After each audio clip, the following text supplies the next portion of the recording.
Hi everybody, how are y'all doing? Good. Hello. I do a countdown, and as soon as I say two, and I get quiet, Mike disappears. I just Hi, was Mike. moving a wire out of the way Hi, because it Mike. was How in are a you? bad Hi, spot. what's up, everybody? Good. Welcome to Lost Initiative, Star All right. Wars: Fate in the Stars, Season 2, Episode 0. This is the prequel or the pilot session to Episode 0, as we get to know Maggie. I almost did it again, Maggie. Maggie and my new characters. Now, Calling me Doxy. in case you don't know why Maggie and I made new characters, well, it's probably going to get spoiled by accident sometime anyways, but it has.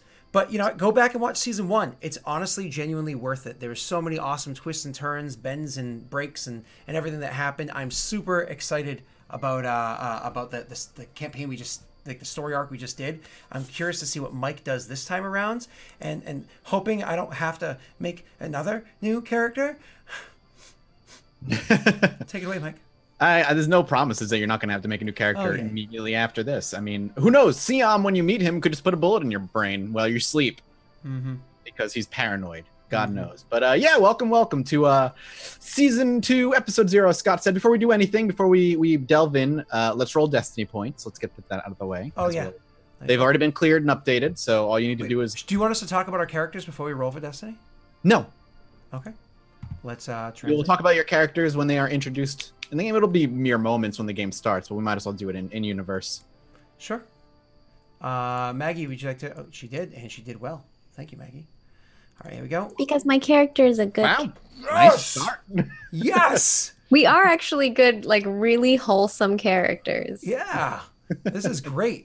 We don't have Very Siam cool. here murdering cops for just doing their job, walking the beat. We don't have Cora here having mental breakdowns. We don't have, this is good.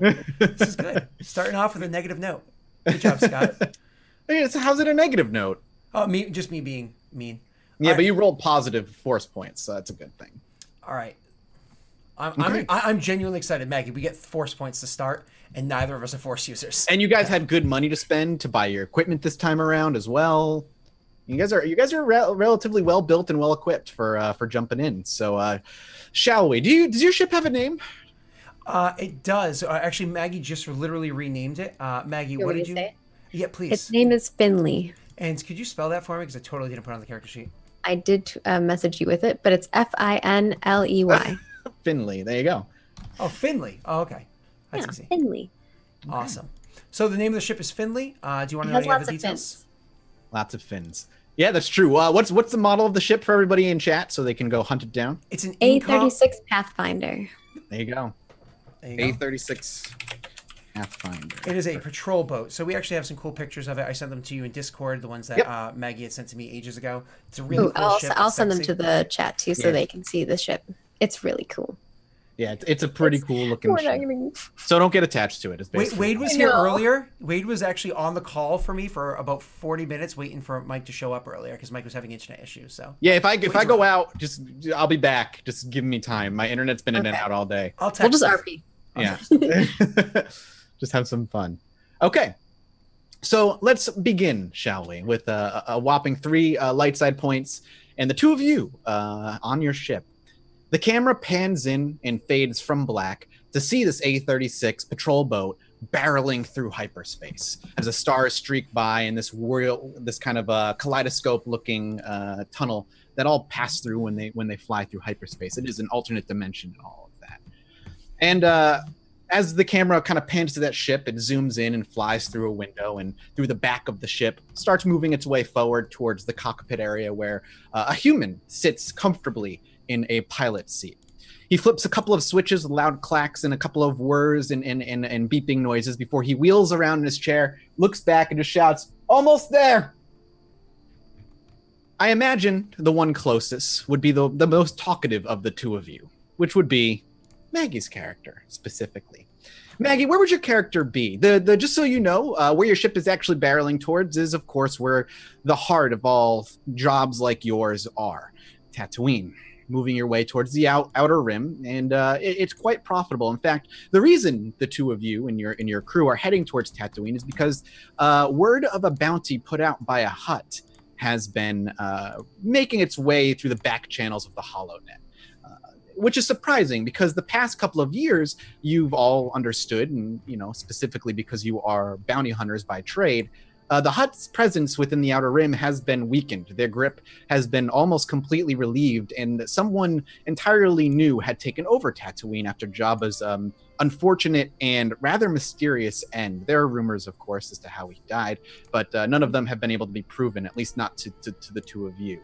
So when word of a Hutt from Tatooine is offering a job, it piques a lot of interest. The Hutts are usually good on their word. At the very least, they'll pay for a job done, and they'll usually find ways to try and pay you less than they offer, because that's just how it works. But unlike a lot of people, they typically pay for their job. So, like I said, I imagine Maggie's character is relatively close to the cockpit as this human kind of turns around and shouts that we're almost there, specifically referencing Tatooine. Maggie, what do we see? Yeah, my character is kind of co-piloting and helping with astrogation. You see this small, about 5 foot tall, hairy creature. It looks kind of like a bat, but without wings. For those of you who are huge Star Wars nerds, this is a Chatrafon, who they're little like rodent type of characters. It has gray fur, and on its one side of its left eye, it has like this giant scar where some of the fur hasn't grown back in. And his eyes are kind of like beady black eyes. But there's something different about the one on the left that has the scar near it. It has a kind of a different shine to it. Gotcha. Does your character say anything when he shouts almost there? Again, you're right there anyway, so you probably saw that the maps and the timer was relatively close to approaching a Tatooine. Curious, does this Trig? I apologize, there's your name, but does your character say anything? He's probably like trying to like help with whatever he can. Is there something that I should be doing before we're prepping to land? I'm really curious. Scott, does your character linger nearby as well? Or does he kind of just sit in the back of the ship and just kind of wait? So he's the gunner, you know what I mean? Mm-hmm. And there ain't nothing to gun. So he's out back. If we're about to land, he's most likely taking out his oils and he's shining up the guns, you know what I mean? Honestly, he was told what planet he's going to land on. Doesn't remember. So he's, it might be dry. He's going to have to keep things well greased. What does your character look like? Things well greased. Well, the character is actually a Klatooinian. You might not know them because they're very infrequently represented in the Star Wars universe. In the Clone Wars, he was one of the big brutish ones that traveled around with young Boba Fett.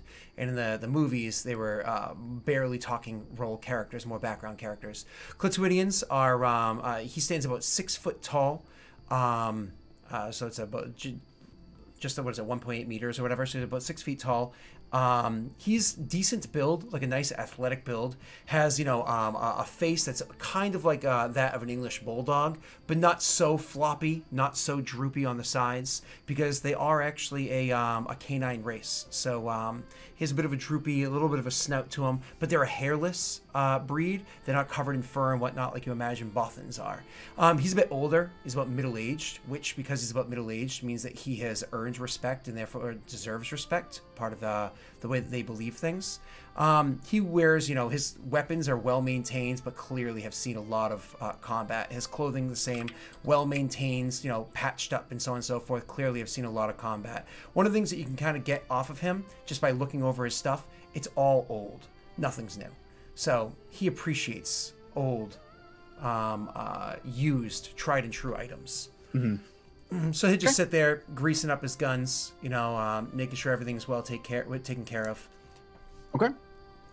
So as the camera kind of pans back away from Scott's character and makes its way back towards the cockpit, another couple of switches and with a loud shudder, the hyperspace tube kind of falls away as Tatooine quickly zooms to the front visually in front of your cockpit. It's always, as much as it's a desert planet, the awe of a planet just kind of appearing in front of you seems to never lose its charm. As the stars and the two suns seem to be a little bit off in the distance. The pilot kind of kicks back a bit, throws his right foot up on the console before he turns and kind of leans over towards you, Maggie, sticks his pinky in his mouth, clearly trying to pick something at the back, and he's like, so, what are you going to do with your portion? Should the job be done? Well, I'm thinking that probably gonna send some more money back home, but I got this thing that I'm building and I'm kind of excited about it. And I don't want to tell you about it. It's a secret. Is it gonna blow up? No, it's not gonna blow up this time, okay? Oh, well, I'm just asking. Just need to know how many feet I should stay away when you start working on your shit in the back. Look, not everything I'm making is blowing up, all right? Yeah, you're right. And if you don't blow it up, your buddy ends up blowing it up instead. Well, that's when I make it so it purposely blows up. Some of the things are supposed to blow up. Whatever you say. You guys get the job done. I just get you there and get you out.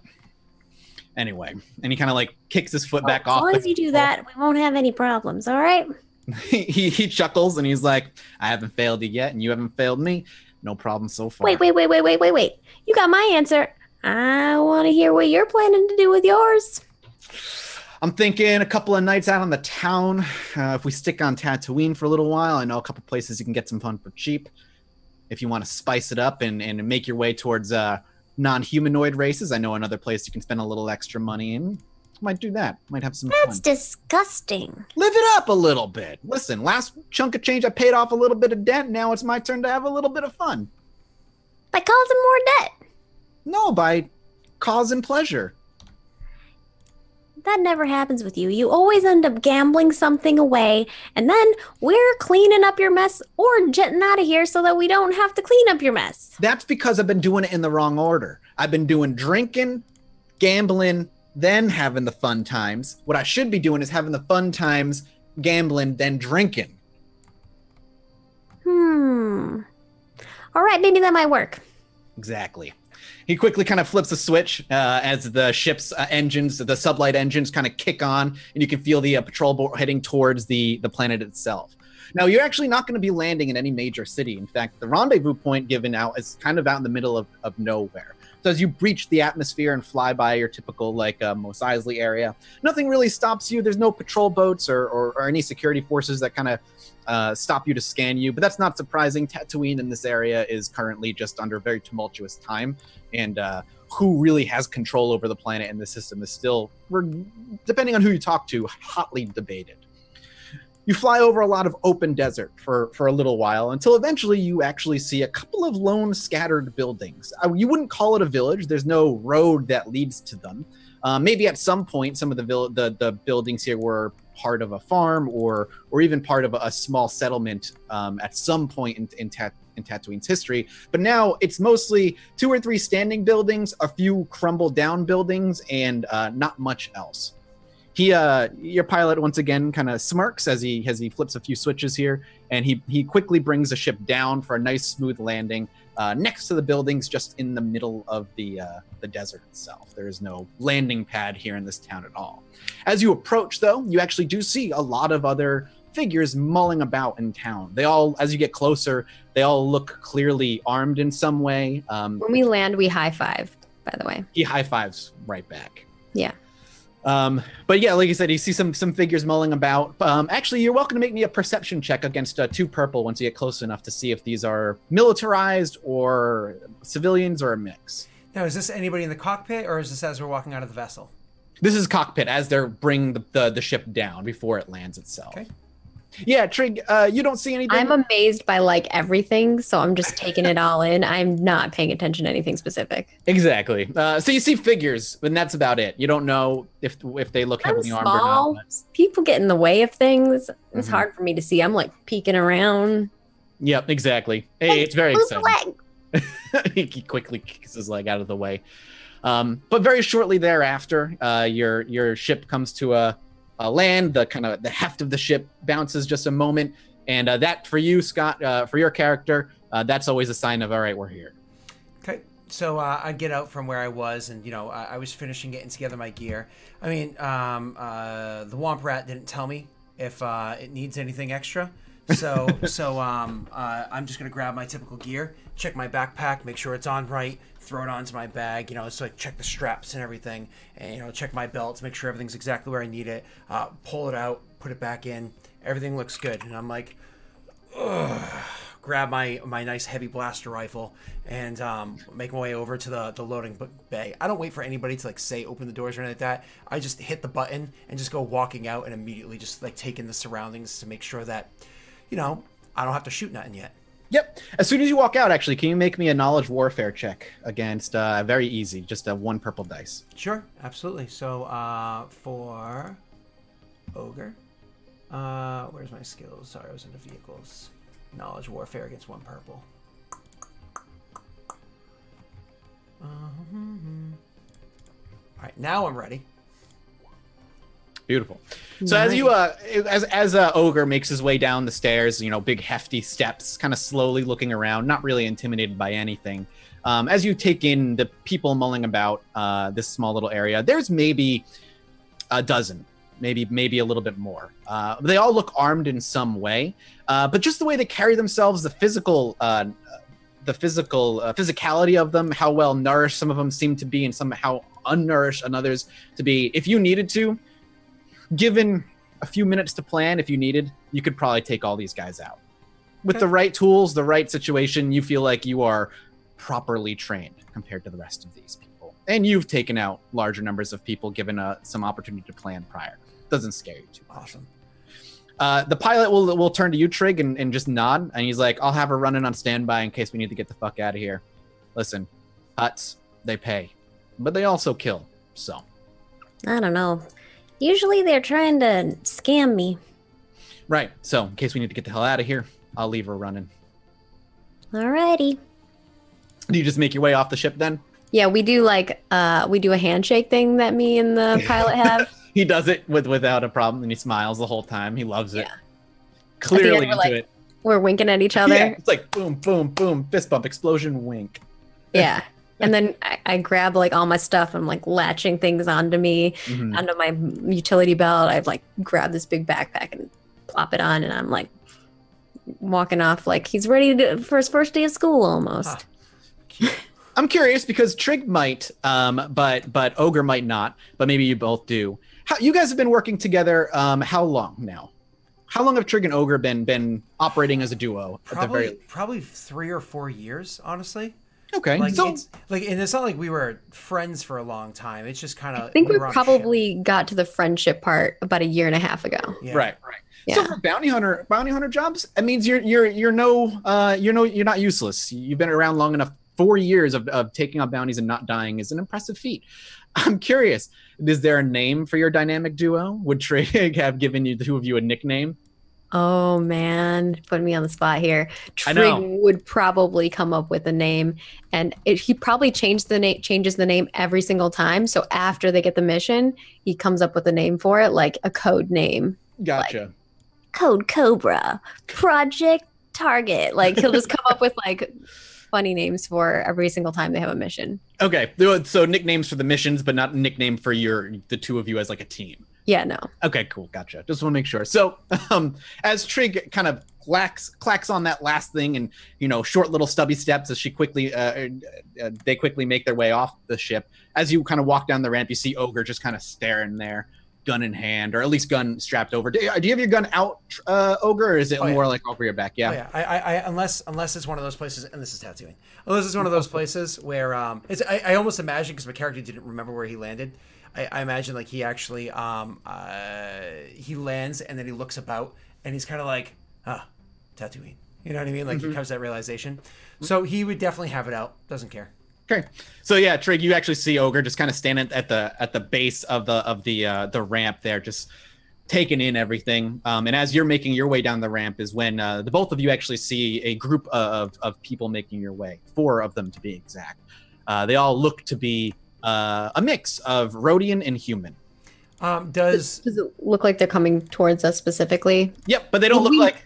Is someone? Do we know we're supposed to meet someone here? Yes. This is the rendezvous point. This is not a surprise. I'm assuming Trig will just assume that that's what's happening, and Trig jots his way down and smacks Ogre on the butt and is looks like our contacts are here. I will ignore the fact that that Trig had done that, and then I'm gonna look down at Trig, then look back into the ship, look down at Trig, look back at them, check my gun, look down at Trig, and say, "Is Daisy not coming?" I'm trying to remember which one's Daisy. Our droid. Oh yeah. Oh right. Daisy, get your butt over here. Don't know if it was all fixed up after last time we got on that scrap there. Look, I might have plugged in one thing in the wrong spot, okay? She's tip-top shape now. Mm-hmm. I noticed that you didn't put that restraining bolt back on it. Sorry. I did. Oh. I did. Oh, you I mean, said... I had to keep it off for a little bit there. I was trying to, move things around. Mm-hmm. And I imagine they're getting close now as he's just kind of watching. Yep. Daisy doesn't actually respond to your call when you shout. You actually don't hear any footsteps or anything making their way. But that's not necessarily surprising either. A, she didn't hear you, or B, she's just still a little beat up. But though the four eventually do approach, and one of the Rhodians actually steps forward. He like Ogre and like all of them actually has a rifle in his hand. The two of them actually have a pistol drawn, and one of them doesn't seem to have anything drawn. But Rhodian stepping forth with the rifle just looks that you, Ogre, kind of clearly sizes you up. Also not remotely intimidated, or at least doesn't appear to be remotely intimidated. Looks you up, then looks down to Trig. Trig immediately steps forward and is examining this dude's weapon. Is there anything special about it? His weapon, right off the top of the gate. If you want to make me what is it? Technology? Where is it? Mechanics? Mechanics check. Yeah, I think that'd be the best. Okay. The best. Yeah, I can make one. a mechanics check. What's the difficulty? Just against 2 perps. 2 perps? All right. Perptures.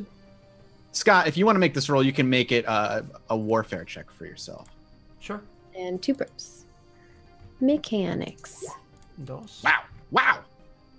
Mm-hmm. I got a triumph. You got to try him. So Wow. What damn son? High five. I won't take that as strain. I'll give that to you for whatever black die you want to impose on my next check against these people. Sure. I mean, you're just looking at the gun, right? And while you would when you first look at it, it looks ridiculously well kept. It looks polished. It looks nice. The model, however, as you kind of glance at it, and Scott, you don't even care that it looks good. Guns don't really mean much if whether they're shiny or not. But it is a cheap, kind of an imitation model of a more proper company thing. It's like buying the Chinese knockoff of a movie or something, or a bootleg of a movie. It's just a cheaper iteration of a gun that is better, which statistically speaking means potential black dice imposed on him whenever he uses it. Gotcha. Okay. Cool. So we both know this. Yeah, you both know. Trig will be checking out his gun and going, Looks like you might have got this gun here. It's not a proper make here. They almost got the model right, almost, but you see, this dot right there, that little piece, that's not a real piece. Look, I think you got I'm gonna jack you. 10 credits if you can shut it up. You just Ogre say that? Yeah, to them. He says 10 credits if you can shut it up. He kind of weighs his rifle in his hand. He's like, yeah, well, we'll see how bad it works. Maybe the tip doesn't work as well as it should. And he kind of lazily points it down towards at Trig. Whoa! If he points at Trig, mine is pointed literally at the guy's face, hoisted up at his face and says, "Whoa now." Ogre, put it down. I didn't mean any harm. I was just, I thought you might want to know if you didn't know. See, if I got a knockoff, I would want to know. I don't want to sound like no boot camp rookie or nothing like that, but I think he went pointing first. I know we went pointing, but that doesn't mean we have to. I think it does. And I take my front foot takes a half step forward. Just kind of weighing out my, because this thing's got a cumbersome 4. You know what I mean? It has a blast to it when it goes off. So you kind of plant yourself in a way, and he looks up to you, once again, just looking you up and down, and he holds the gun aiming down at Trig for a few. As I see him looking at Ogre, and I'm like, that one's not a fake. Just letting you know. As the gaze lingers, the gun lingers on Trig, but the gaze lingers on Ogre for a few minutes. He'll eventually just kind of go, and pull the gun back. He's like, two of you got to meet in anyway. If you don't kill me, they will. Names? I'm Trig Dyphon. You can call me Ogre. Yep, he just goes by Ogre. Trig Trying to get the last name out of this one, it takes a little while, just letting you know. 2.5 years precisely. The Rodian just kind of gives those little like, side eyelid blink real quick before he just shakes his head again. He's like, follow me. And he turns, and then he starts to walk away, and the 3 that were in his tow begin to follow. Of course, my gun was lowered once he lowered his and everything, and of course follow behind as well. Trig goes into his pocket and pulls out like a little, it's like a little carving of a green fish. He starts like tossing it in the air and catching it and rubbing on it. Okay. It's one of those things where Trig is way smaller than I am, but I got some age to me, so I imagine we move at about the same speed. Walking side by side with one another. Yeah. And I'm like scurrying. Yeah. So we follow after them. Okay. As he brings you through like this ramshackle little plot of land with some buildings that are deteriorated and others that are not, the other people milling about, now you can get a clearer look at them. Scott, like you said, that was the first thing you assessed, but Trig, as you see them, you can see they're all armed in some fashion or another. They're not uniformed in any way. They're all wearing random different clothings, and it's mostly humans with a few Rhodians, and you actually catch a glimpse of one Wookiee wandering around out there as well. Before you're brought into... I like probably tug on his leg, and I'm like pointing at the Wookiee. I'm actually going to regard the Wookiee and see like how it's holding up against this heat. That's a lot. I'll actually even say to Trig, and I don't have a quiet whisper. I'm like, that's a lot of fur in this heat out here. Don't you know? You've never had a piece of fur on that body of yours, well, unless it was that one time. Oh, whoa! We got company. As you actually see the Wookiee, please can you make me a perception check against 3 purple? Yeah, absolutely.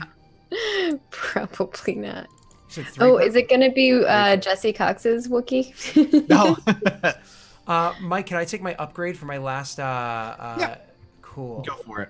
You're both can. I fail. All right. Perception, because I'm so good at these. I'm not lying.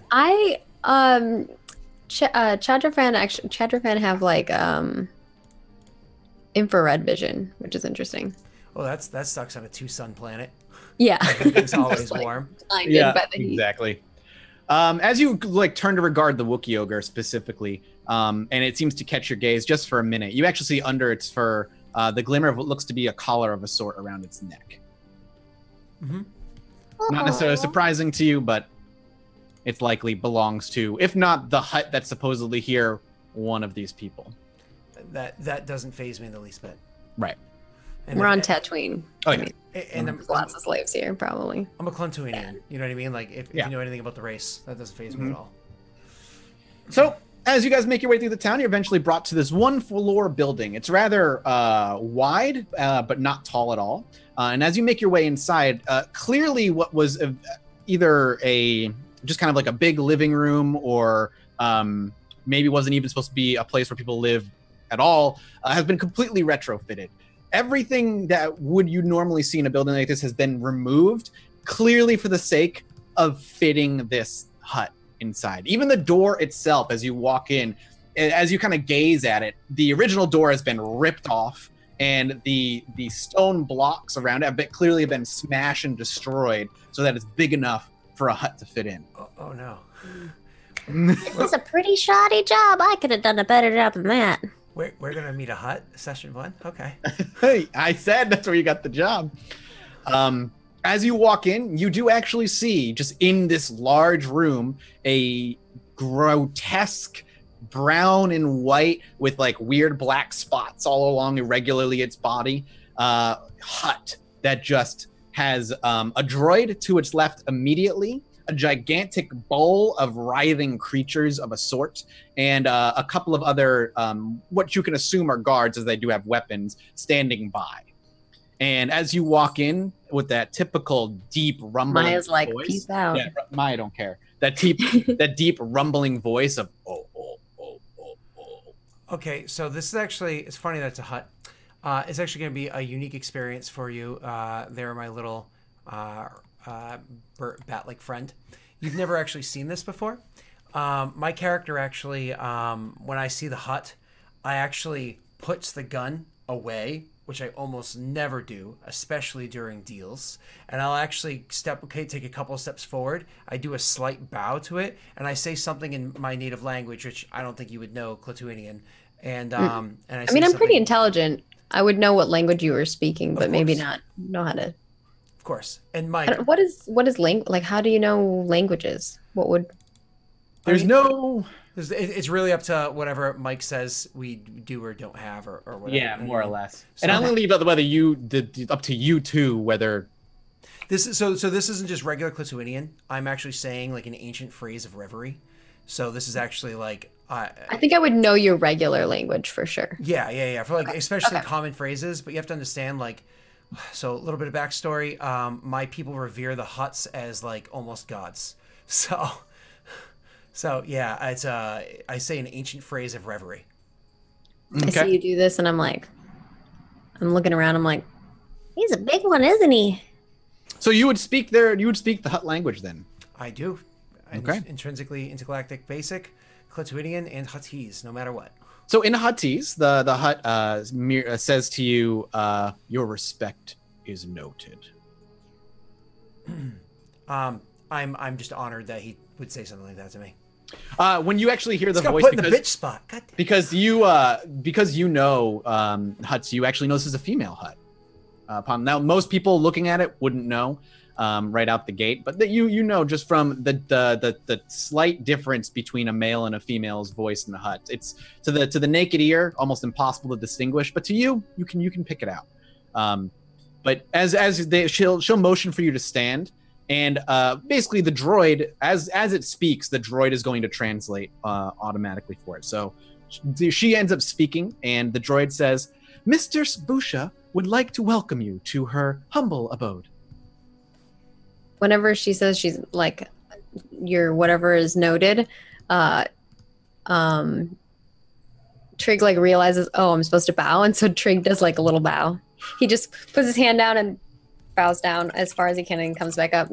He does like the weirdest bow. Go Um, ahead. I just already did what I did, so go ahead. Yeah, of course. The Hutt continues to speak, and the droid translates and the droid translation continues. "You two have been recommended to my master here as a duo that tends to get the job done. We hope that reputation precedes you, as we have an offer to make you, as was the message sent out on the holonet. As you know, Tatooine has been under the grip, or rather, has been under a loose grip of others. But Mistress Bosha here wishes to return Tatooine back to its rightful place, under the guise and the watchful hands of the Hutts.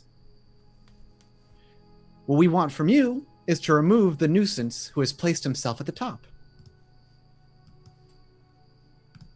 Are you still interested?" I nod. Good. I guess if he's in, I'm in. The Hutt says something and seems to nod, and the droid But continues. nothing happens without, He gives a wink. a little bit of a cost. It's hard work. The Hutt laughs, and the droid merely looks over to one of the guards and motions, and one of them brings over a credit chip, pulls it out of his pocket, and just kind of offers it to you. I take it, I pull out my pad and plug it in. 5,000 credits sit on that chip. As you look at the number and it clearly registers, the Hutt says something, and the droid continues to translate. If you sign the contract, if you sign the contract, that credit chip is yours, and that is only 50% of what we're willing to offer. Half up front, half after the job has been done. So another 5,000 would come. This your way. is probably a pretty hefty job if you're paying this much. And I'm sure you're underpaying. Just saying.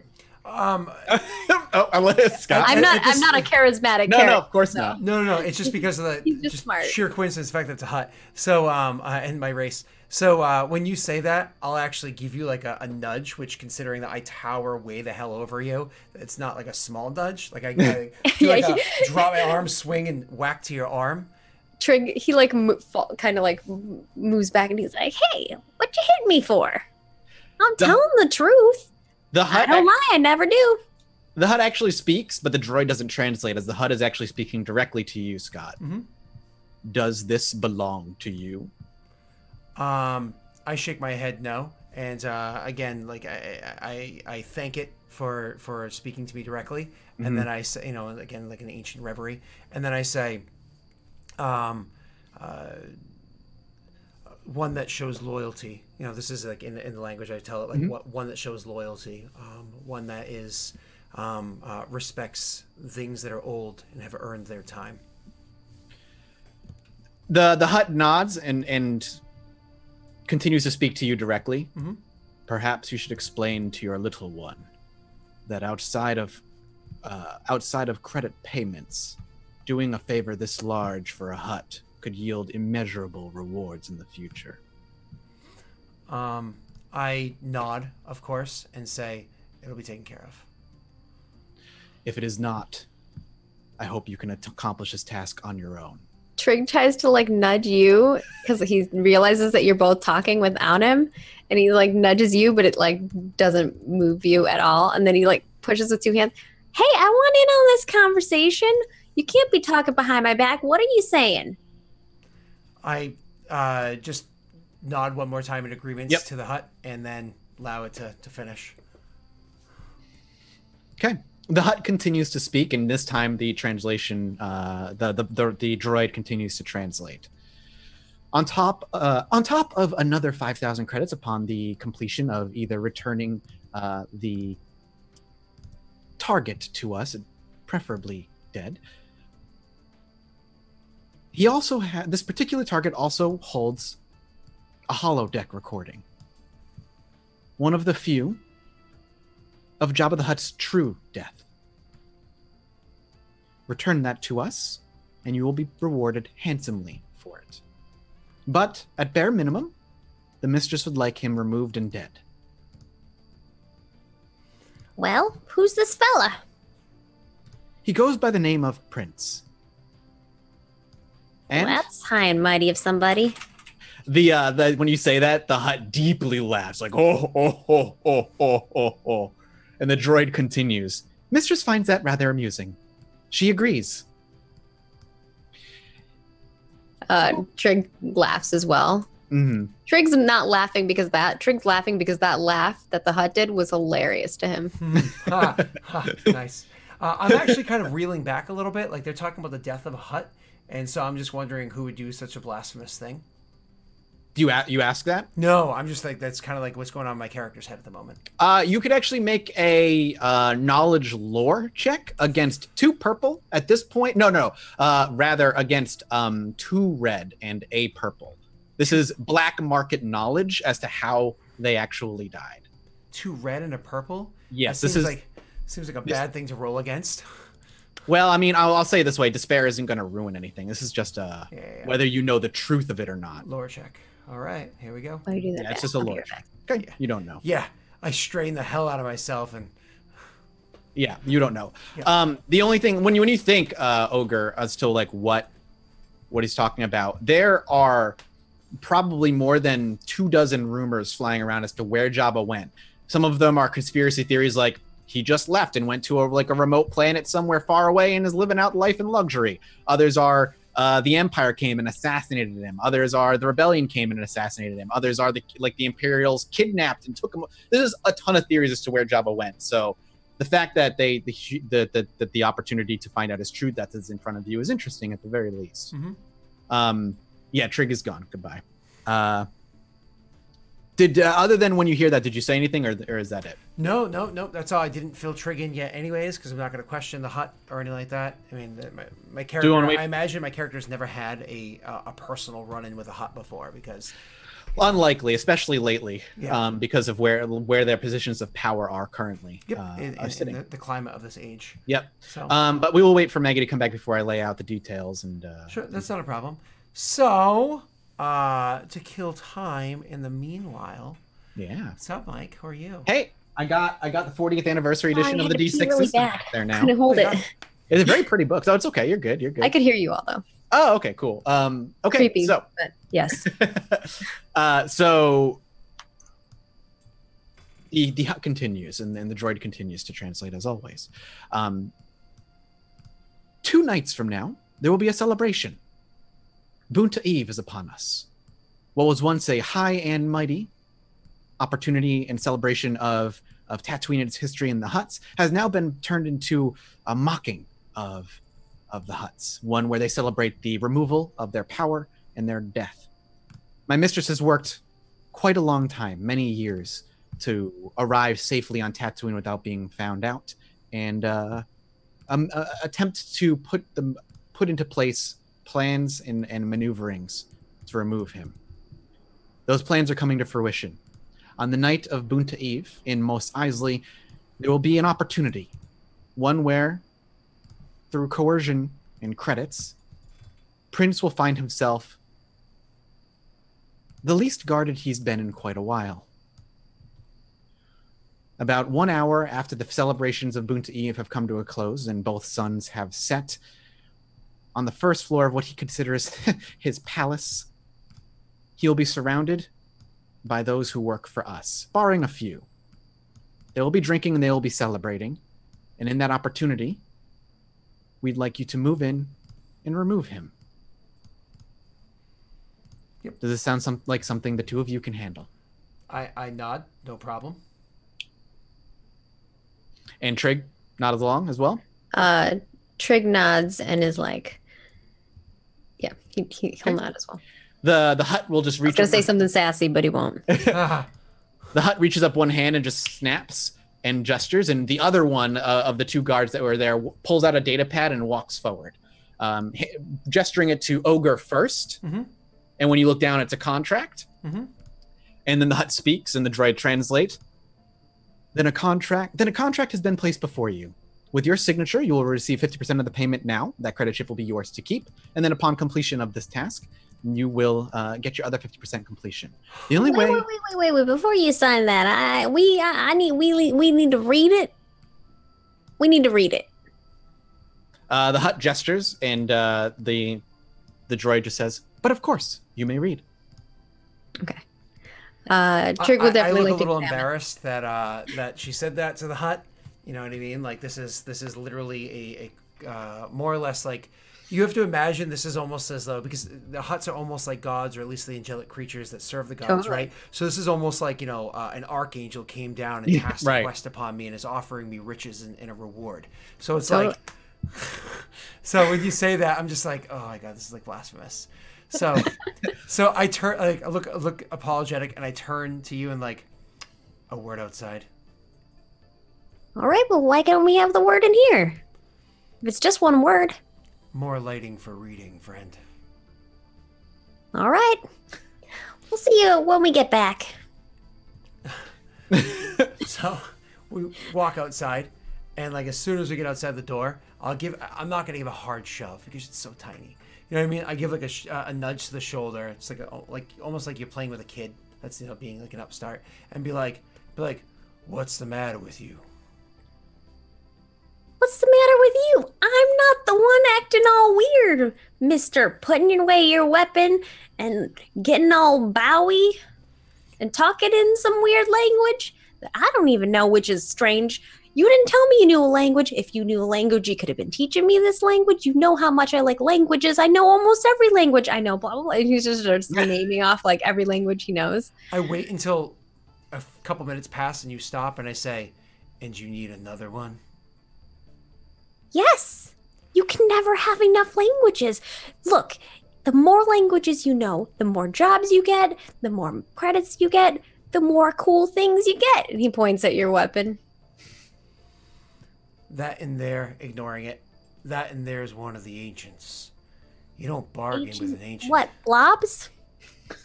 I'm like, oh my god, what is the matter with you? I mean, my character's not the kind of person that imposes his religion on others. You know what I mean? But just the idea that, like, I'm like, oh my god. So I just come to the realization that you might not know. So I'm like, do you not know what we were speaking to in there? Well, I mean, I've heard of huts before. I've never seen one. They do kind of remind me of this giant fish that's on Chad 3. They were huge and kind of blobby like that, but they had tendrils that came out of their legs, like this. You and them damn fish. I'm telling you right now, little womp rat, that I used to know a guy that was about as obsessed with fish as you are. His name was Josh, and it did not end well for him. What happened to Josh? Well, let's just say one of his friends had to put him down after what happened. Put him down? Put him down where?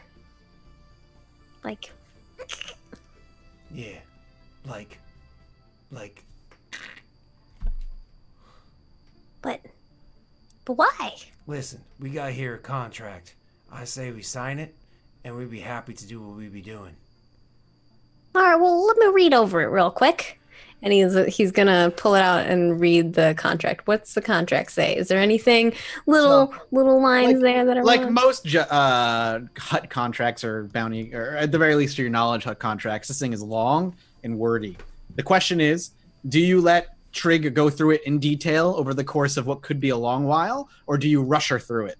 So I would have rushed her through it if she opened it right away, but considering she's already... Him, sorry. So I'm just my talking apologies. to Maggie, so my brain. Picked up from Mike. So I would have rushed him through it if that started right away, but because like Trig has already spent like 8 minutes talking about languages and needing to talk more, it's kind of already past the point of offense. So take your time.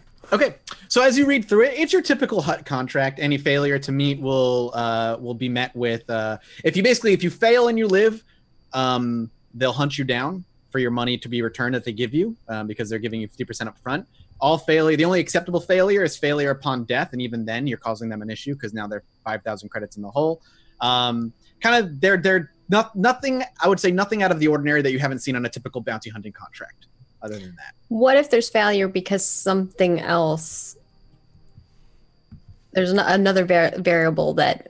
Basically, any and all failure where you are still alive gives the hut right to hunt you down and kill you should they choose. Okay. Well, that's not. So what you see is Trig pull out like these goggles that are like, they zoom in and it's flavor. It's not actually an item. And he's like pulling it out. He's like, And he's like, he's making marks, and he basically makes marks in that one spot where he makes an edit that he thinks that it should be, unless there's like an outside variable that is not defined in the above list IA through I don't know, like KJ D3. So, okay. Like he's just like listing out all of the extra bits that like if if you it's just see not listed Trig in things, the data pad clearly editing and typing and adding things and this kind of thing. He goes through that for a little while. Once that's done, do you guys just like, okay, let's go back in? Yeah. He finishes up and then he's like, All right, I think I made my changes. I'm good.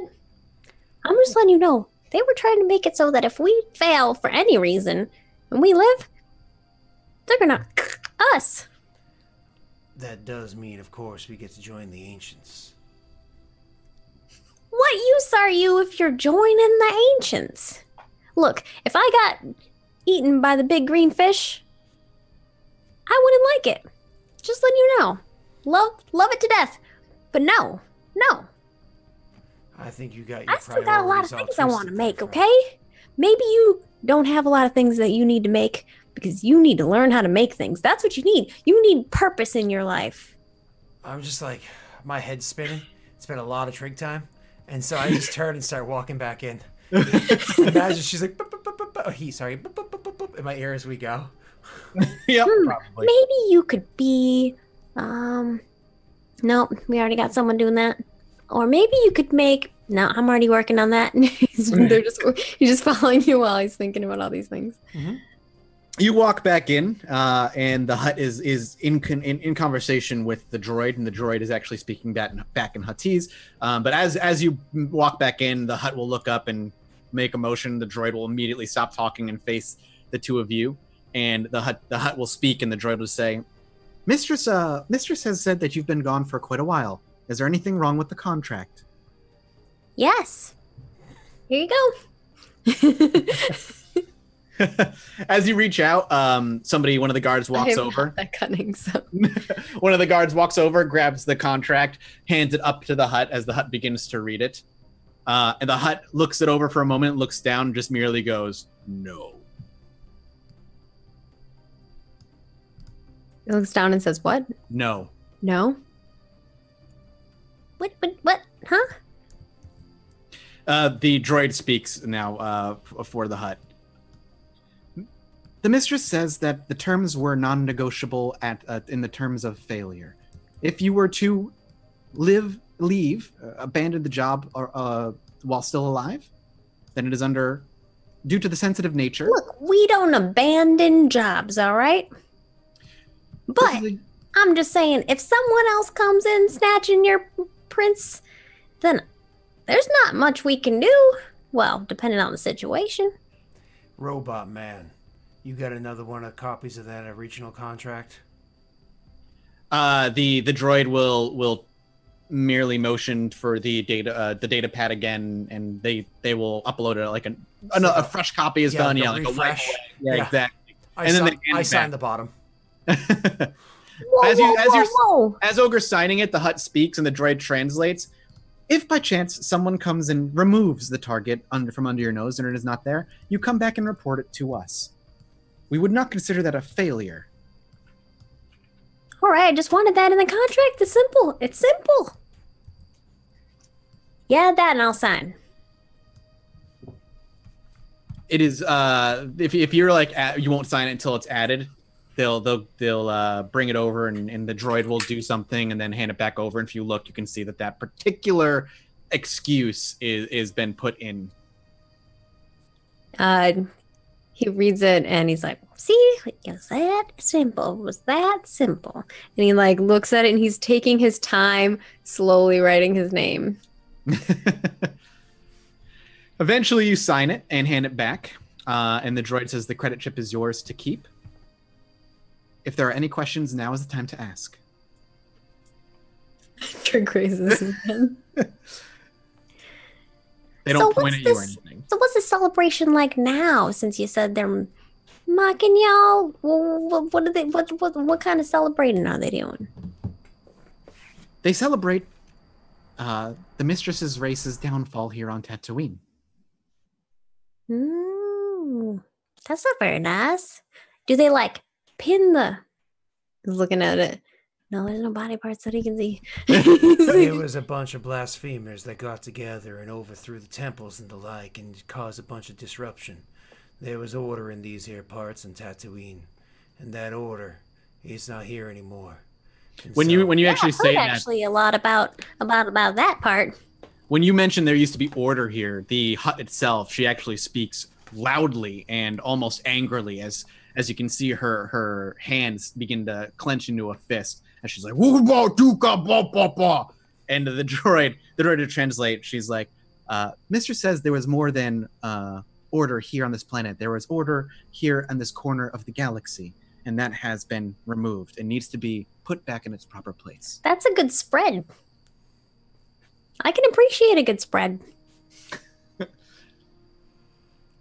Well then. Look, we'll help you out. We'll see what we can do. I guess, do you wear anything special for this celebration? We gotta, like, blend in. Thank you for your time. I bow and I turn and start walking out again. Hey, just... What? He's kind of like waiting for an answer. That was a serious question. Actually, as you walk out, the hut By actually your scruff. as you're about to walk out, the hut does stop you for a moment and says the droid says, one last thing my mistress would like you to know. Mm-hmm. Those that work for us, the ones on the inside, their weapons will be marked. What kind of mark? 3 fingerprints on the hilt is what you'll see. That's how you know Whose they belong. fingerprints? I nod, understanding what they're referring to. Like, just as basic, like, almost like band marks or like mercenary marks and stuff like that. Yeah. And so, once again, I walk out. If the Womp Rat seems like it's going to be sitting around for too long, I literally will pick it up by its scruff and carry it for a first few steps. Then put it I like down. that you do that. And he's just waving while you're carrying it. I want fan art of that. Him just like grabbing. Like an animal, like a pet being It's dragged nice away. to meet you. Bye. All right. So make our way out of there. Yep. And I just like once we get outside, I look at you and I just give you this look that's like, I cannot believe you kind of look. And I like open my mouth to say something. Trig shake just my- goes, what? Shake my head and just walk off, pulling out my gun and then starting to mean bug anybody that's walking Now too you close pull to out the us. gun. I imagine you guys start making your way back to the ship, and you're not followed or tailed by any of the guards. They kind of just ignore you for the most part. You might get one or two nasty glares, Ogre, because you're clearly trying to be imposing, and a few of them are trying to be imposing back in their own way, but they don't scare you whatsoever. As you make your way back up to your ship, the pilot is there, and he's actually looks like he's watching something on his data pad as he's like crunching on like some cracker type food. As he hears the footsteps, he looks up, kind of, how'd it go? We got a job? Yep, looks like we do. What do we got? And he kind of tosses the data pad as he rightens himself up and presses a button as the landing pad. Oh, you're gonna like this one. We get to go to a party. There's apparently some kind of celebration. I'm gonna let you know. Ogre's being real weird today. It's a shift of the political landscape. We're handing power from one group to another. Sounds like it pays well. 5K up front, 5 when it's done. 10K to remove a political head? Sounds a little cheap to me. That's what I said. That's exactly what I said. Well, But this ogre he calls himself the prince. signed the thing before I could even look at it. Calls himself the prince. I said, tell me the price. Well, you're the boss, at least for now. You accepted it, so I get my share. I ain't gonna bitch. Oh you yeah, are. of course. You say that, and he's like, "Yeah, I am." And he starts flipping switches. The ramp starts to come up. You hear the engine start to rumble to life again. And then you hear Trig slowly whisper to him too. Don't worry, I am too. Daisy, where are you, you useless piece of shit of a droid? You say that as the ship lifts up and starts to fly away from this little nowhere podunk area. Hey, don't talk to her like that. That's probably why she never listens. I'm gonna go find that restraining bolt. And as Don't the put camera, that thing on. I still need to buckle the wires, and that thing is in the way. Honestly, when the restraining bolt's on there, the accuracy is down. Ah, God damn it. and as the camera actually sits on the outside of the ship, as we hear the last of that conversation happen, the ship takes to the skies and starts with its sublight engines heading towards Mos Eisley. We'll cut for a first break. We've been going for a little bit over an hour. I think this is a good clink on the first part of the story, and we will return when the ship arrives at Mos Eisley. I hope people are enjoying our new characters. Yeah, I'll be back. They're very feel- different. I feel like I got shafted because I'm like, oh cool, I get to be this tough Really the Hutts? Really? I have to sit there and just be like, oh, is that wet enough for you? You know what I mean? Like the first session. Ugh. All right. I love it because Trig has always seen you being a badass, and then now you're being a little. Yeah. All right. See everybody in a couple. All right, goodbye.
Hi.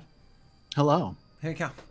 How's Hi. everybody doing? Welcome You back. just said 3, and I was waiting for the intro, man. Oh, okay. Sorry, I was like, you're the GM. I thought you were gonna intro. That's cool. Hi, everybody. How you doing today? That's okay. Mike's off his game. His internet's been coming and going. Yeah. So he's confused. His upload speed is a little bit off. You know what I mean? Yeah, I'm paying for gigabit, and I'm not getting gigabit right now. You know, Robo Mathis is having some hardware issues. Oh Jesus, am I sounding like a robot? No. Okay, don't say that because I'm like, oh God, here we go. So You're giving him PTSD. I'm like, I'm nervous. Okay. Oh. Don't be So, nervous. When you shout for Daisy, you said Daisy, yeah, that's right. When you shout for Daisy as the ship begins to take off, we kind of file back into the ship and the camera fades in as you hear,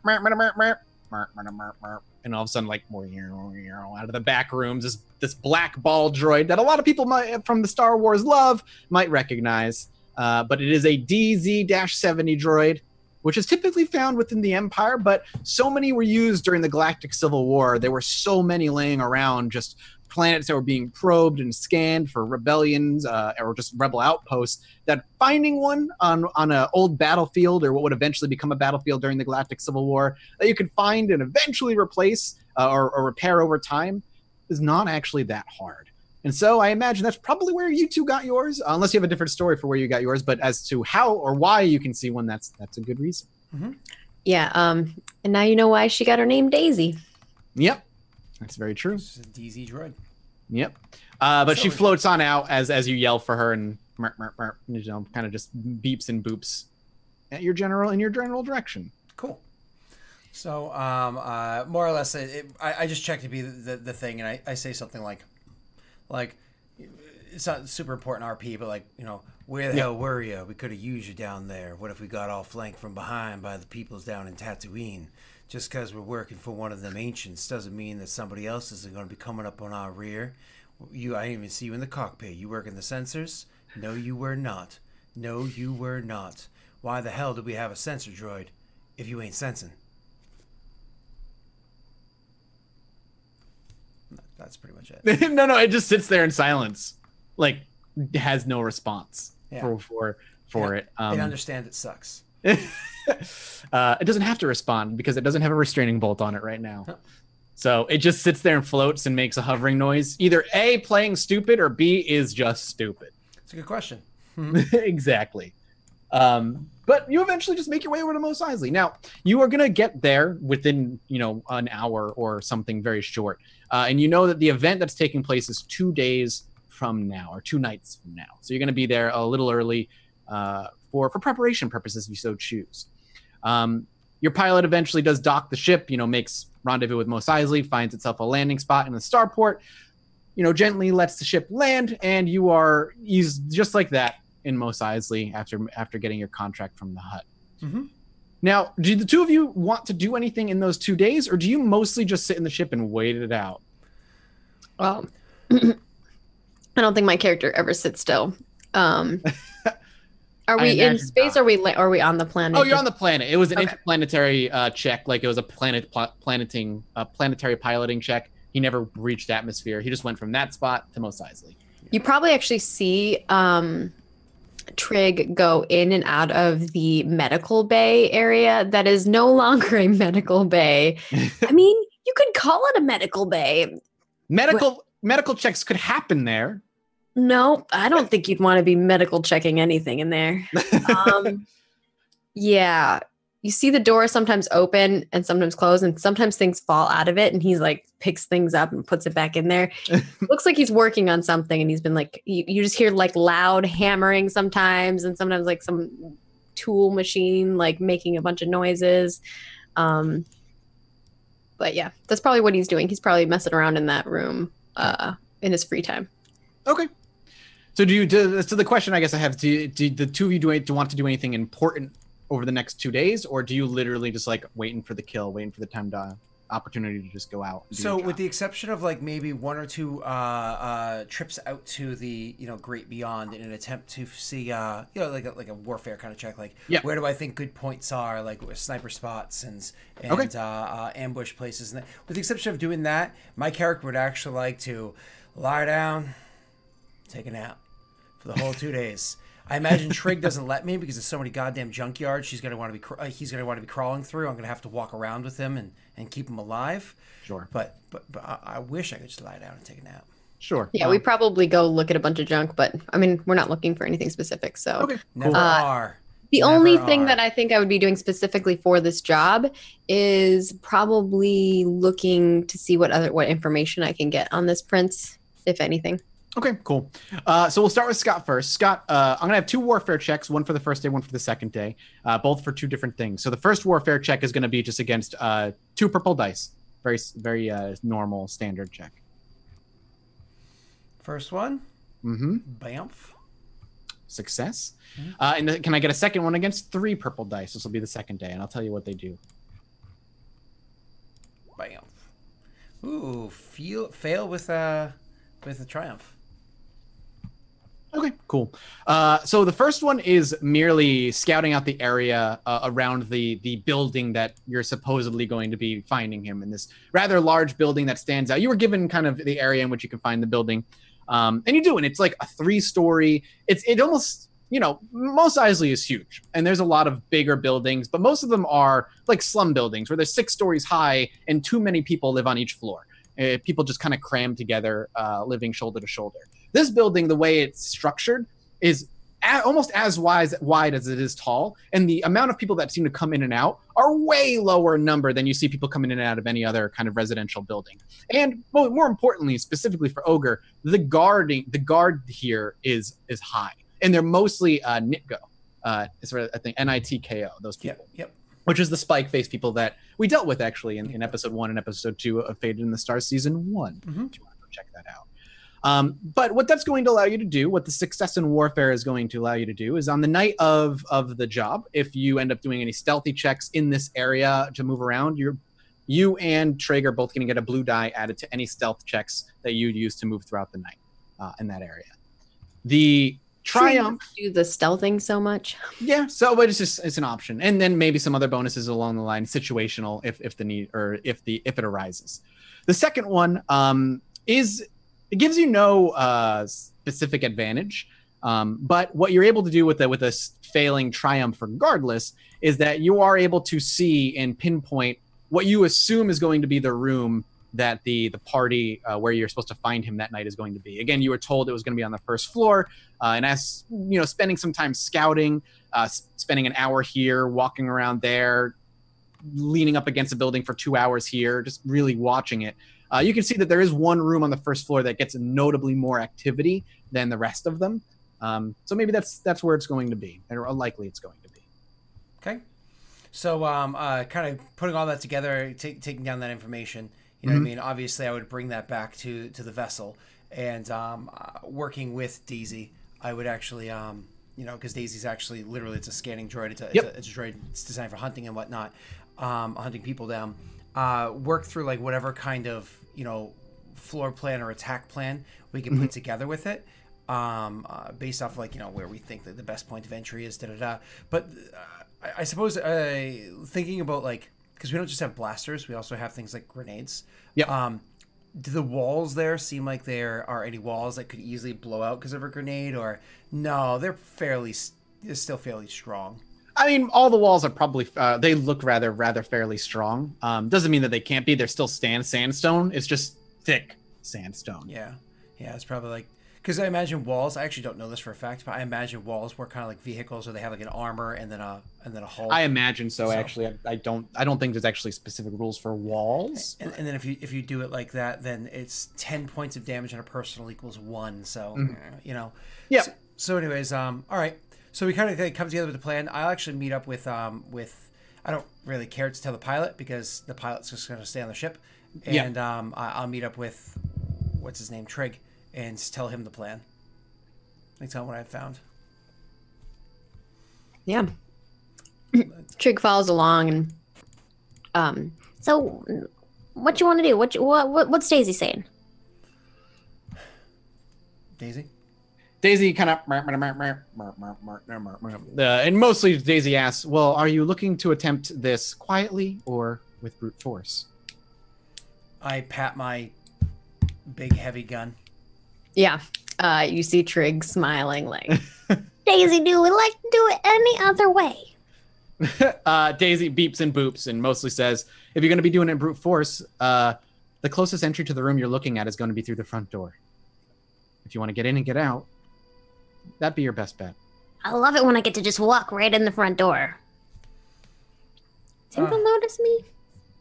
Maybe I should put on like a celebration outfit. Daisy will actually, through one of her lenses will light up and the little hollow display will be put in front of you and it begins to just kind of hover there and flicker in that kind of whitish blue light. And it's actually a photo of the building itself that Ogre probably took, while he was doing his scouting and stuff. Mm-hmm. And all of a sudden little areas start getting highlighted, showing. And she shows first that there is a back entrance to this building, back door. It's a bit further away from the front room. And while we don't have the complete layout due to the information that you have and the knowledge of Tatooine architecture, it's going to be a few rooms that you're going to need to get through if you decide to go through the back entrance. Likely there are going to be guards you got to deal with and what have you. However, if you go through the front door, it's one of the first rooms that you'll have access to. However, the front is always the most heavily guarded. Mm-hmm. There will be guards on the outside. There will likely be guards as soon as you enter, and there will likely be guards in the room that you're going to. Daisy then asked, do you believe that the two of you can handle that? All right, so this is the plan I'm thinking here, Daisy. And I look at the little map out that Daisy has put up there, mm-hmm. and I point out a spot that's either across the street, whether it's on the roof of a building because it's not mm-hmm. too high up, or like maybe on a second floor, like somewhere there's a window, like a sniper spot. Yep. I'm like, I'm gonna hold up right here. And Trig is going to stay pretty nearby me, maybe on ground level, getting ready for the run-in. We're going to start shooting up the front door from a nice perched spot and take out as many as we can. Now, them dumb fucks are going to make themselves a decision. They're going to decide either they're going to hold up in there, and we're going to go in and get them, or they're going to sneak out back. Now, if they choose that latter option, that's where you're going to come in, Daisy. Because we all know there ain't no target you ain't ever lost. Well, aside from that one time, but I'll let that slide. That was my fault. I'm sorry. Daisy just whirs angrily. But you hang out back. You stay out of sight like you usually do. And if they choose to run, you keep a tail on them. We have Flyboy over here come by and pick us up, and then we'll go a-hunting. We'll take them out. I have no problem shooting out the back of a ship. My only question is, what if all your shooting and a hooting makes them, gives them a little bit of a notice? Gives who a notice? Well, the prince. That's the only one we need to shoot. We don't need to shoot all the other people. Silly little Trig, you do all that talking, but you never listening. I said, I hope he notices, so we can hide up in that hole and I throw a grenade in it, or he runs out back and we give him a chase. Yeah, but there's people celebrating. I don't want to make everybody, Oh, they go running off. Exploding hand gestures. They go running off. They know what's good for them. Not if we go throwing grenades in there. Well, ain't nobody gonna run away from one of my nades. There'll be a long time of blaster fire before we get a grenade thrown up in there. So it's very unlikely that somebody some collateral damage will be near where he's holding up. All right. I'm in. You're the one who signed this stupid contract to start with. You're welcome. Oh, I'm sorry. You can thank me for your credits when you get them. The rest of them, that is. It's fine. I will. I always do. Except for when it's my turn for you to say thank you. I grumble. You never seem to do that, though. I look away. He just keeps looking at him. So Trig, over the next 2 days, what are you looking to do? What were you looking to do over the course of the 2 days? You said you want to gather information? Yeah, gather information. About what specifically? The prince, if I can get a hold of his itinerary. Okay.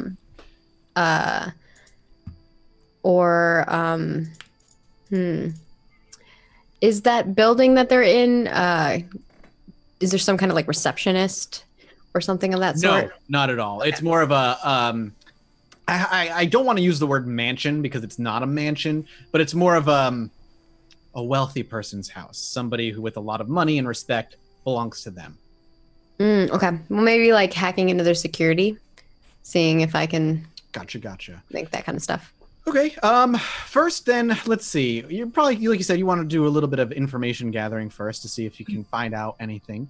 I would ask specifically. Let's see.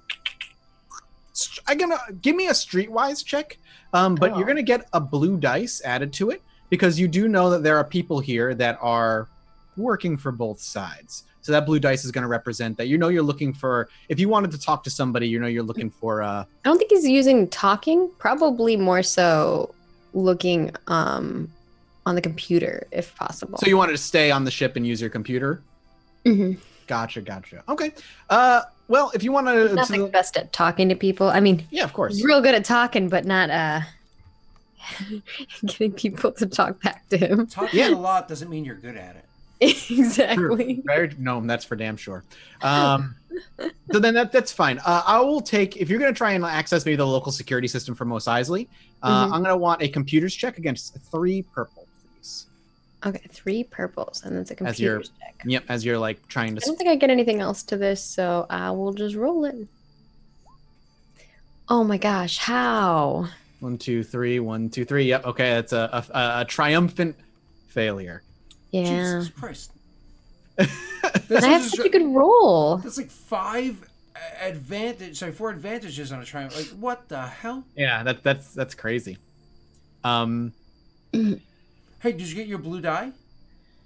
No, I didn't get a blue die to that. Oh, because you did. She's just staying on the ship trying to access like the local security. It was on the streetwise. Gotcha. Yeah. Okay. Well, you weren't able to sneak in, but you are able to pinpoint a couple of weaknesses within the security system itself. Where if you wanted to make one more attempt, you could do so, and you would add a blue die to that check. But if you fail this, you're gonna lock yourself out. Okay, that makes sense. He would try. So 3 purple still. Yeah, but you're gonna nab a blue. I'm gonna use a light side point if we're cool with that. I was just about to say, if you want to use the light side point, you can. Sorry, I was muted. Yeah. All right. So go right for it. And okay, I can roll. You can roll. Oh my god! Wow. How am I? Look how many I'm rolling.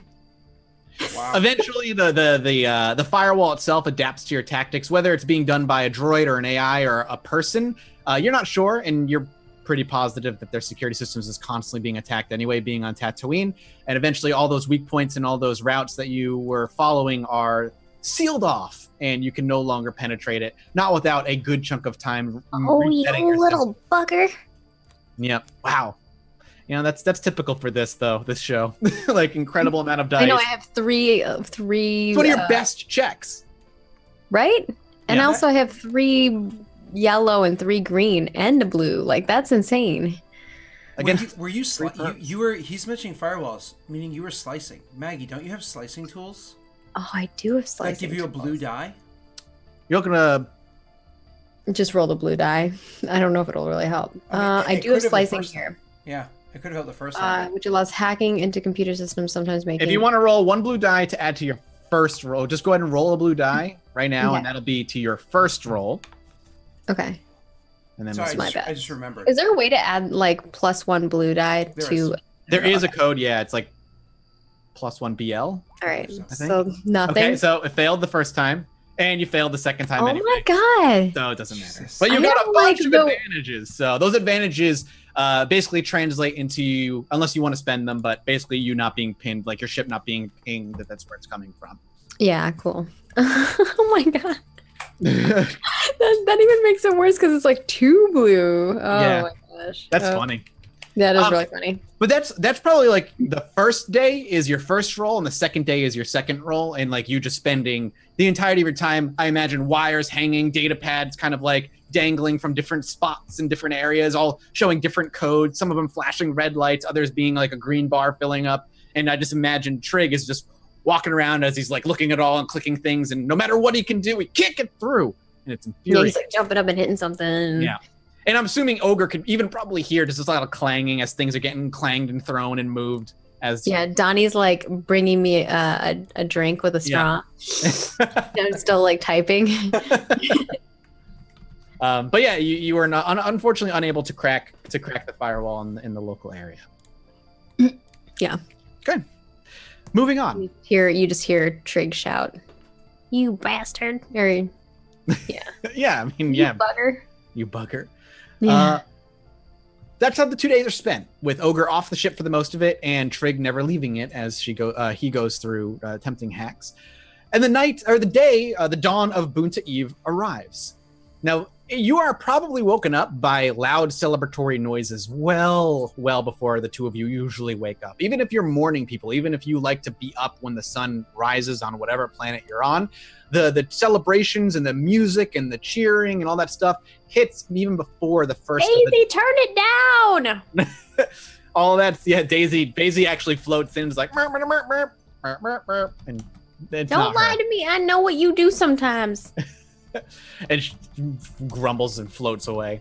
But yeah, you actually can hear like celebration raucousing throughout the starport before even the first sun rises above the horizon. Mm-hmm. Now, Trig climbs out of bed. By bed, it's like a pile of junk that he's been laying it on. you are a sentient rat. Pretty much, yeah. But you have the entirety of the day. Do you guys, basically, I'm merely bringing this up because to pose the question, do you want to partake in the festivities? Or is this something you don't give a shit about and you're just... What I imagine happens is Trig walks over to where Ogre's sleeping and just like stands in front of him with his face in Ogre's face. Is like, Let's go see what this celebration's all about. You know, without opening my eyes, you should really put the extra effort in them back molars. 'Cause up close like this, I can smell the rot. he puts his claw in his mouth. He's like, what you talking about? Mind you, I don't think your species has molars. I think it's Yeah. all, canines and so all incisors. So eventually, like, still hasn't opened his eyes yet, kind of like sits up, rubs his head for a couple moments, does like a doggy, like, and then stands up, stretches, and gets his stuff together to head out with you.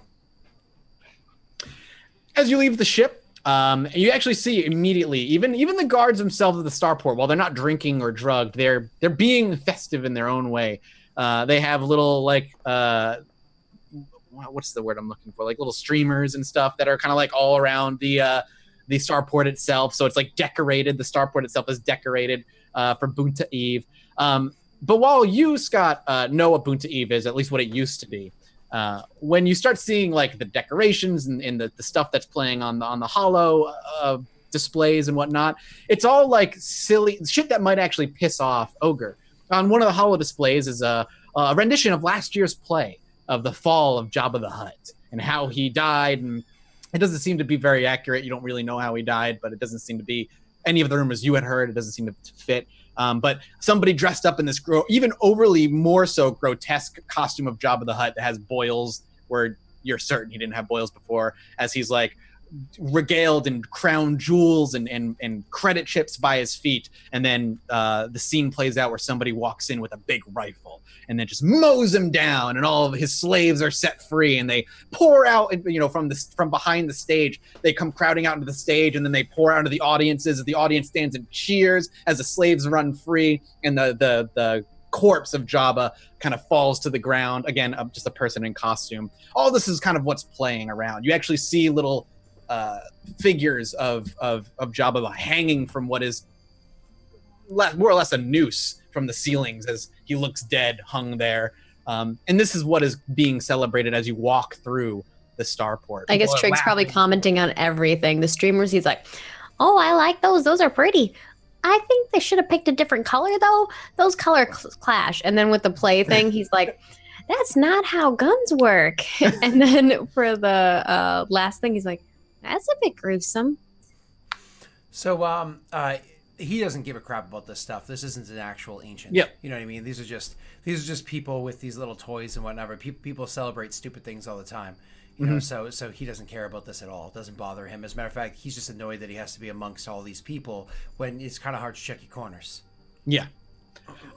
As you're making your way through the starport, as you head towards the exit, you actually hear a voice from behind you shout, "Hey!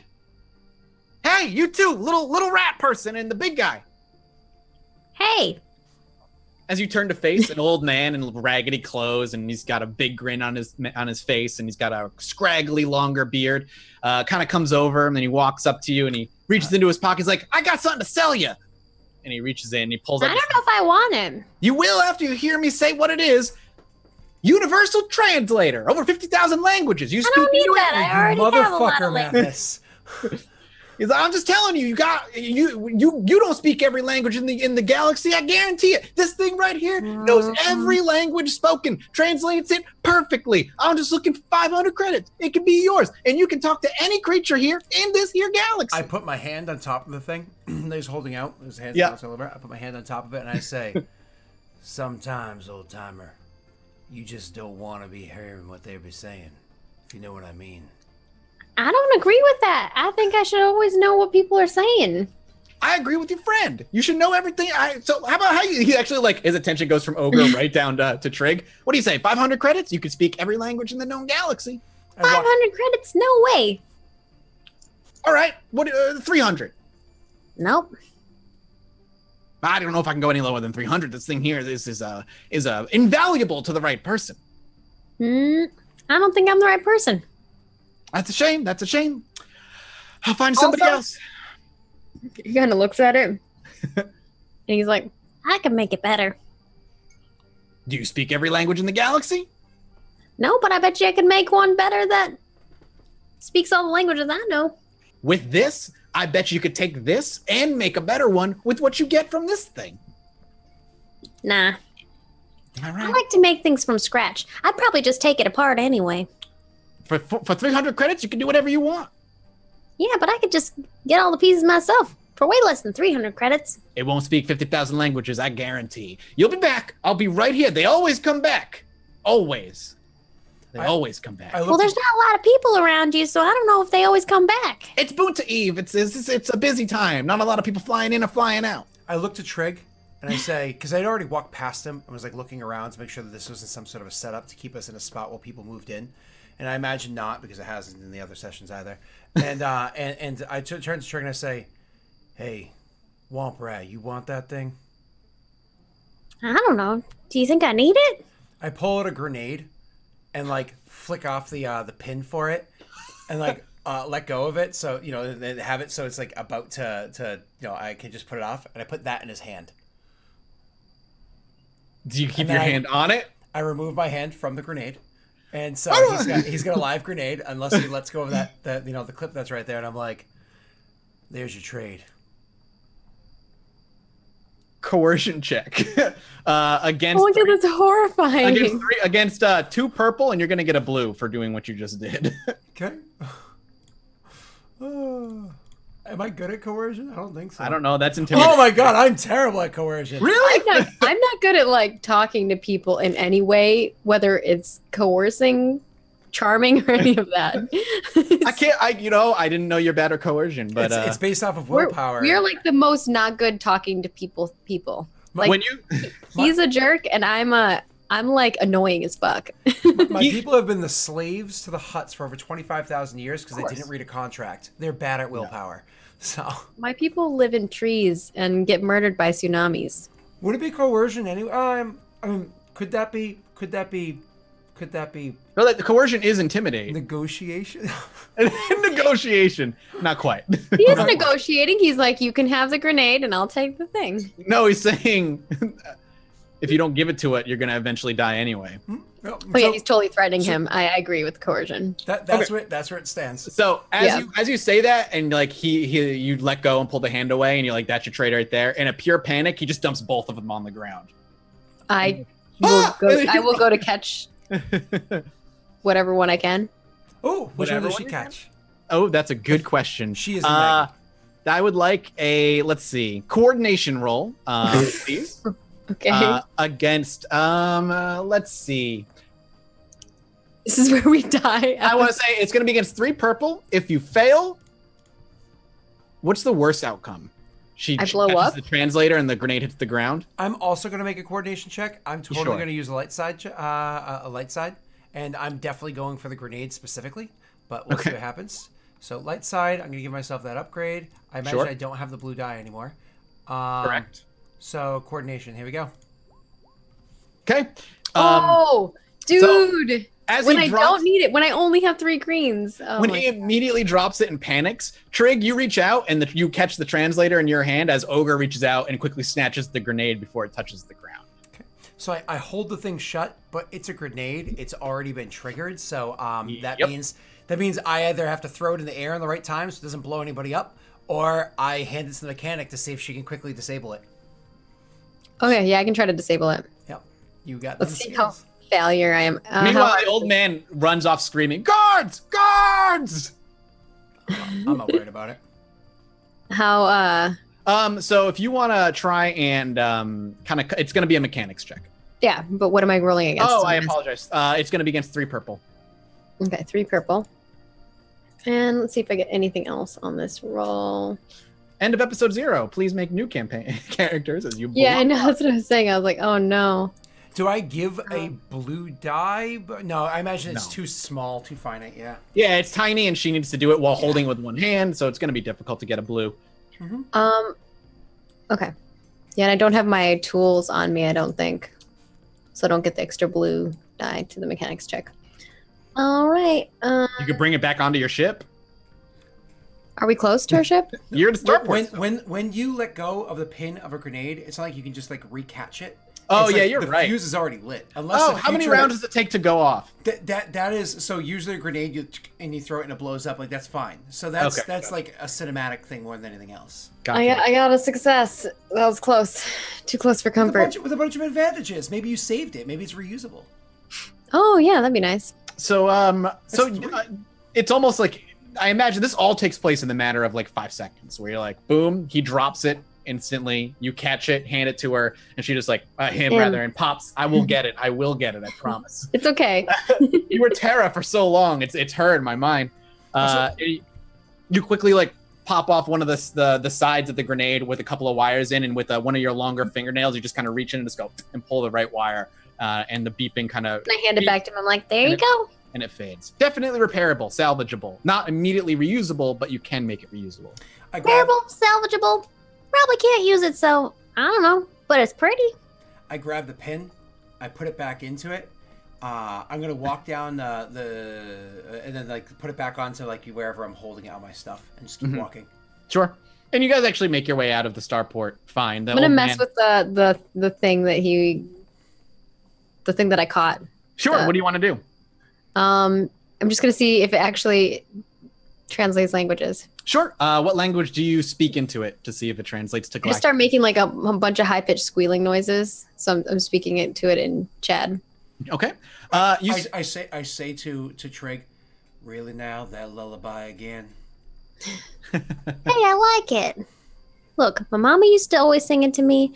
Well, and then my aunt, and my great aunt, my aunt, and my other aunt, and my 4th aunt, and my 6th aunt. Well, they all sang it to me.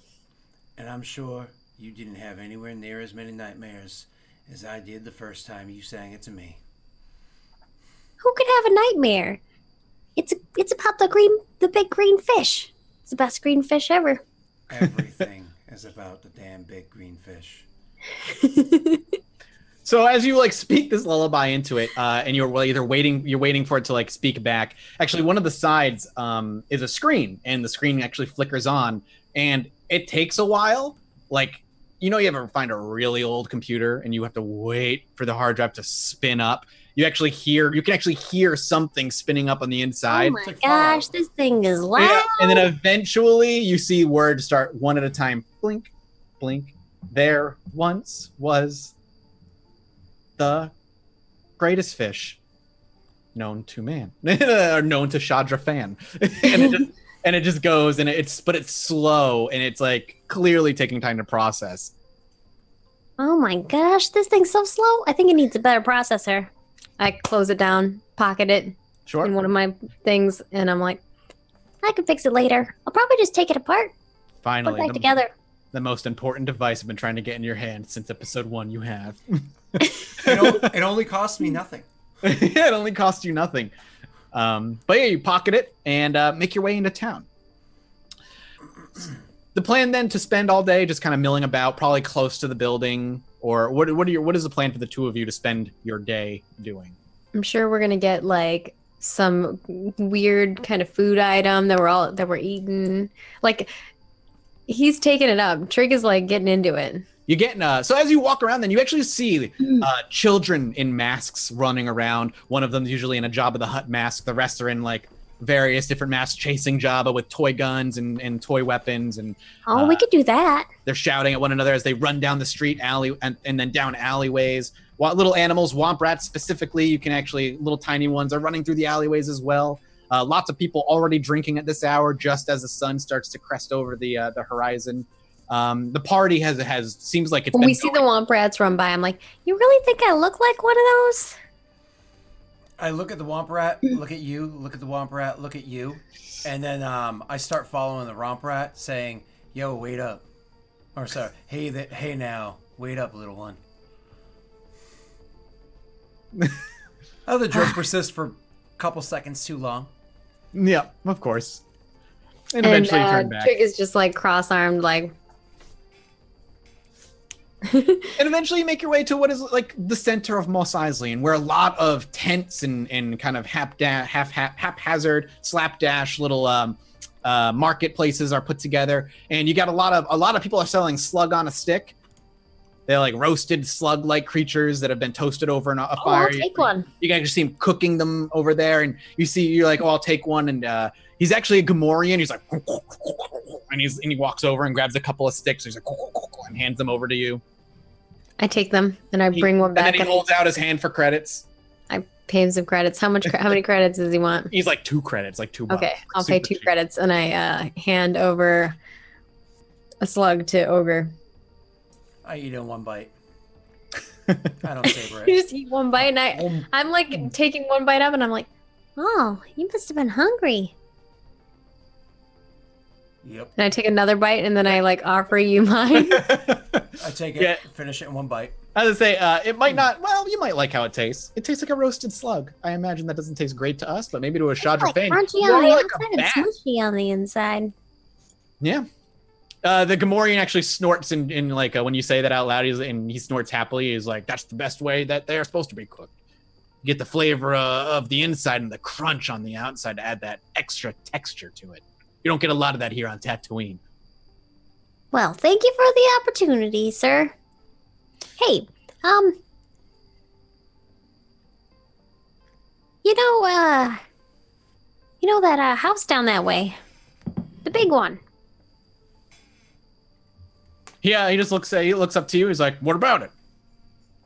You know if they do any tours? We're tourists. No. Oh, why not? It's pretty. It belongs to the mayor here. The mayor should do tours. Probably make him some more money. He has a lot of money. You can always use more. How about you let him know? Will do. He laughs at that. I mean, I'm a terrible liar, but I go, "You're looking at the wrong house, little one." And I point at the house directly across the street from it, and I say, "What about that one? Whose is that?" Just one of the houses that are nearby the The bigger one that one. I had originally planned. Oh, with Daisy. gotcha. He shrugs. He's like, I don't fucking know. Makes sense. I would Yeah. walk away. Don't say Okay, anything. sure. Why do you want to know who owns that one? That looks like a dump.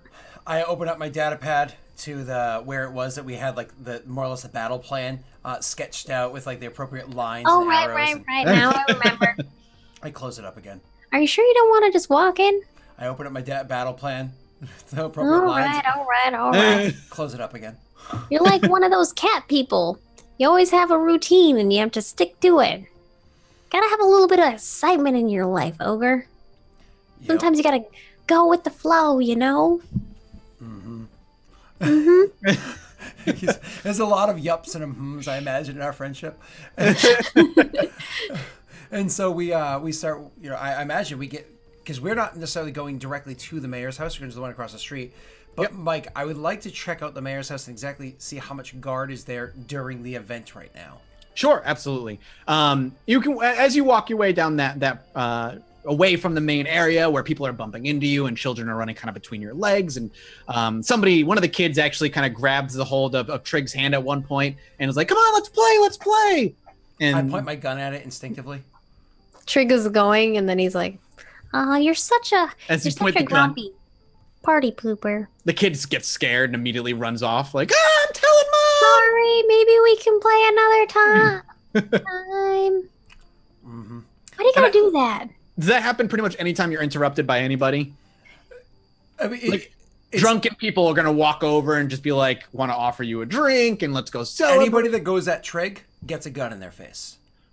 Okay, gotcha. If somebody like bumps into me, honestly, it just slides past me. It doesn't bother me at all. You know what I mean? But if somebody goes at Trig, there's a gun in their face.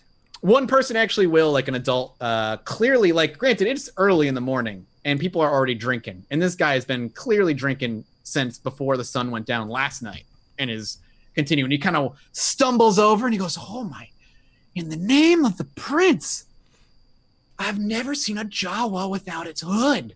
And he like walks over the train, Jawa. stumbles, falls to his knees, and like reaches out to put his hands like around your face. First swamp rats, now Jawas. They go to grab the head. Yeah, They just don't- like they reach don't out, just like, get a gun pointed at them. They get like the barrel in the chest, like nudging them back, like to stop, like kind of like how you would stop a child with your hand. You know what I mean, like in a cartoon or whatever. Like literally gun to the chest to stop them from being able to get their arms out enough to grab the face. He is incredibly inebriated. I need a coercion check, please, against 2 purple.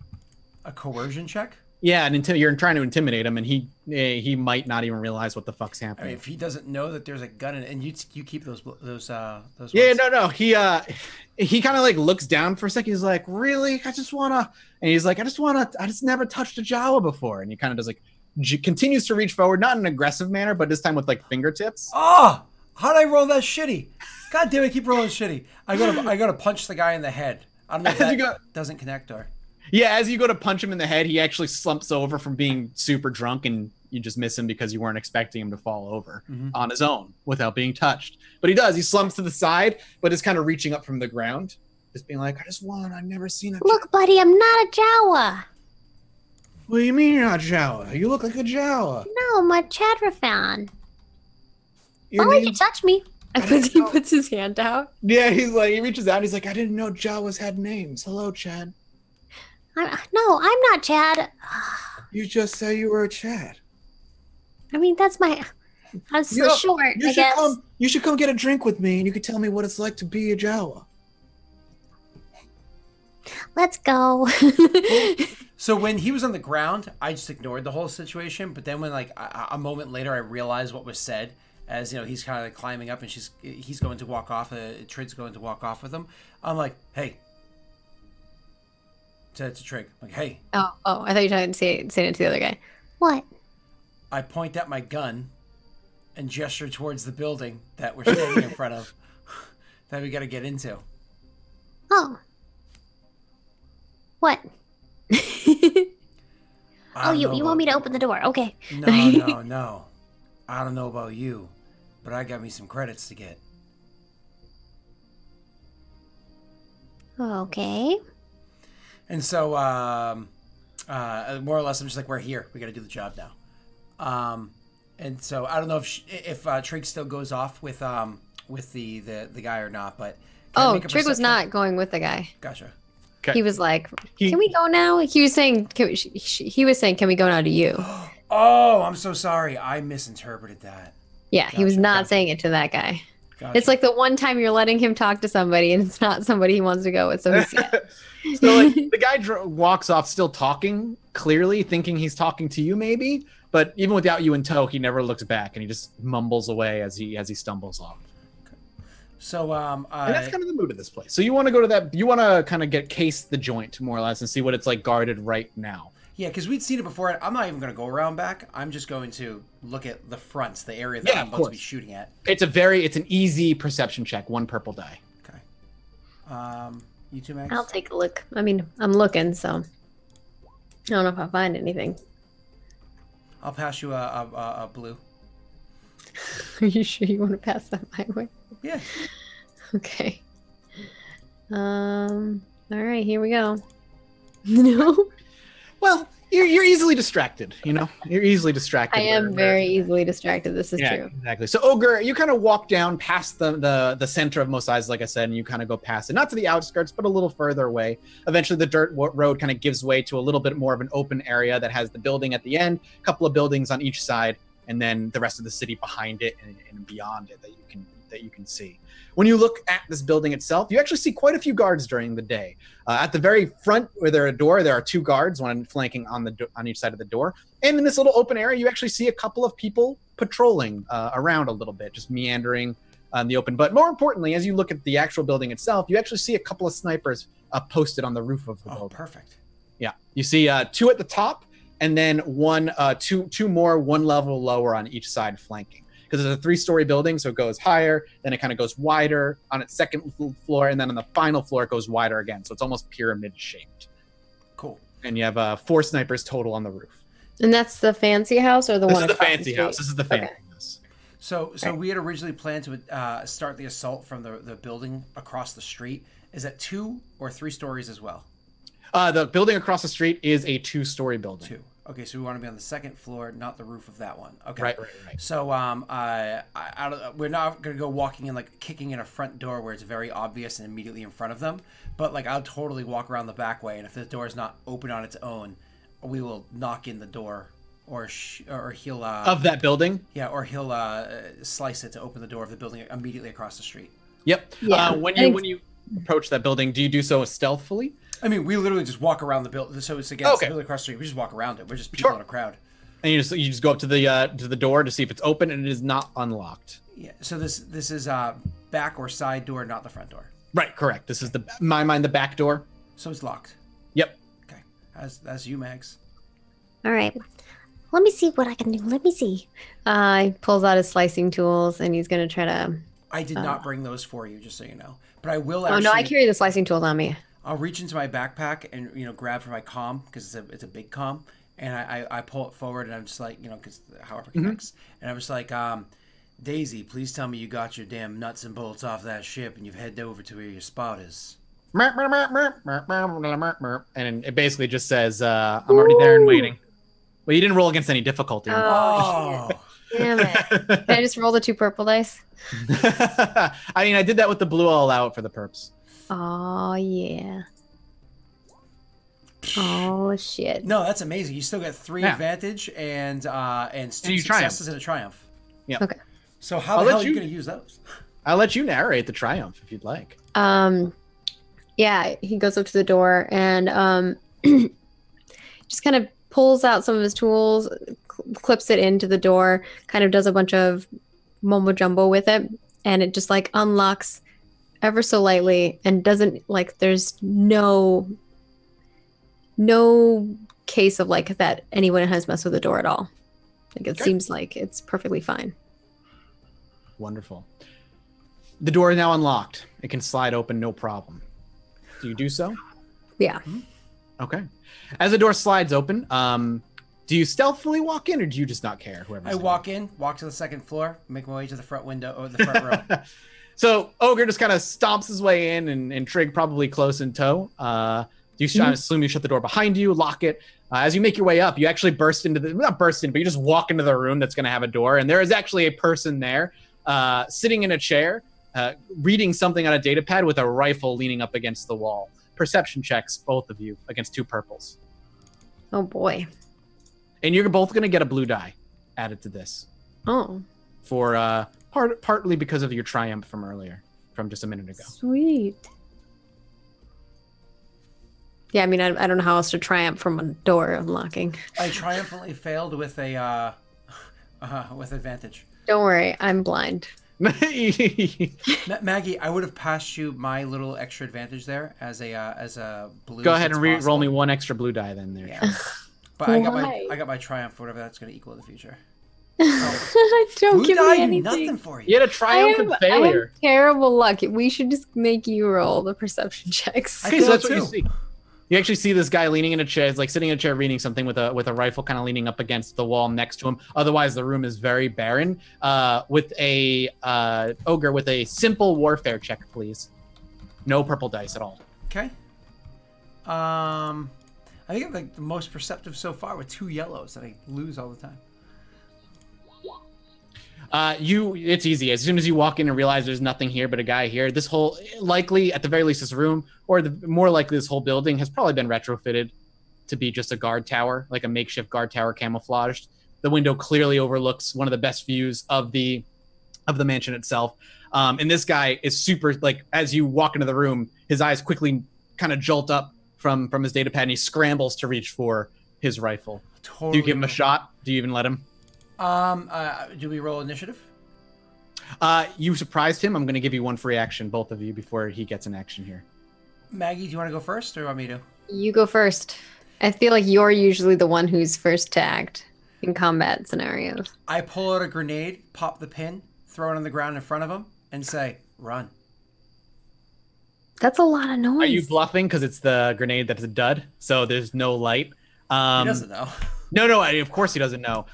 So can I please get a deception check from you? It's gonna be easy, 1 purple, and you're gonna get a blue. While he's doing that, can I toss down on the ground a electro snare? What does that do? How does that operate? Okay. Keep it in chat. Yep, there for everybody to see. Electro snare is a device used to stun a target or prey. Smaller, difficult to detect, yet simpler, highly effective to the point of being considered nearly foolproof. An electro snare is one of the most humane traps. Ubiquitous sold as an electro snare. Is it just like an electric net? Is it something you can just throw out, or is it a device you have to set up? You put it down on the ground. And a proximity sensor fit into a tiny light. Right? Yeah. My thought was I use it whenever we're bounty hunting so we can like capture somebody. And you want to capture this guy? Yeah. I will let you throw it on the ground with on your 1 turn with an it's gonna have to be based on your kind of reflex to throw it, toss it as you see kind of ogre doesn't really tell you his plan. He just throws the dud grenade down. Where is it? A coordination check, but against 1 purple. Okay. I'd give you don't get a blue dice on this one, unfortunately. Yeah, I guess I wouldn't. Okay. Also, I love my favorite ship name for the 2 of you is Trigger. Trigger. Oh, that's I like cute. it a lot. It Nope. makes sense. I'm 0% successful at anything I do. So it took you by surprise. Ogre pulls a grenade, pops a pin, just drops and says "run." And this dude is like looks down, looks up. He probably runs a different direction than I put it down. Yeah, or just like he runs past you before you can even get a chance to put it down in front of you, like halfway setting this thing up. Yeah, I'm like holding it. I'm like, as you just hear as he goes down the stairs, and he runs for his life. What if he tells somebody? I go, "Yep." And I go over to the window and set up my gun in the window. like get it set up and where I can see across the way. And so I'm obviously using the fact that there is a window frame as cover, right? Are you looking to shoot this guy the minute you see him run out? Oh, I don't care about him so much as I care about the snipers on the roof. That's where I want to get my first like surprise shot. But obviously Maggie's character knew the plan, so I don't know how. So the plan, the plan initially was they informed you at night is when they're going to be drunkenly guarded. That's the point in which you're going to have your opportunity. So do you guys want to hole up in this building until nightfall, or do you have something? Oh, I see what you're saying. Okay.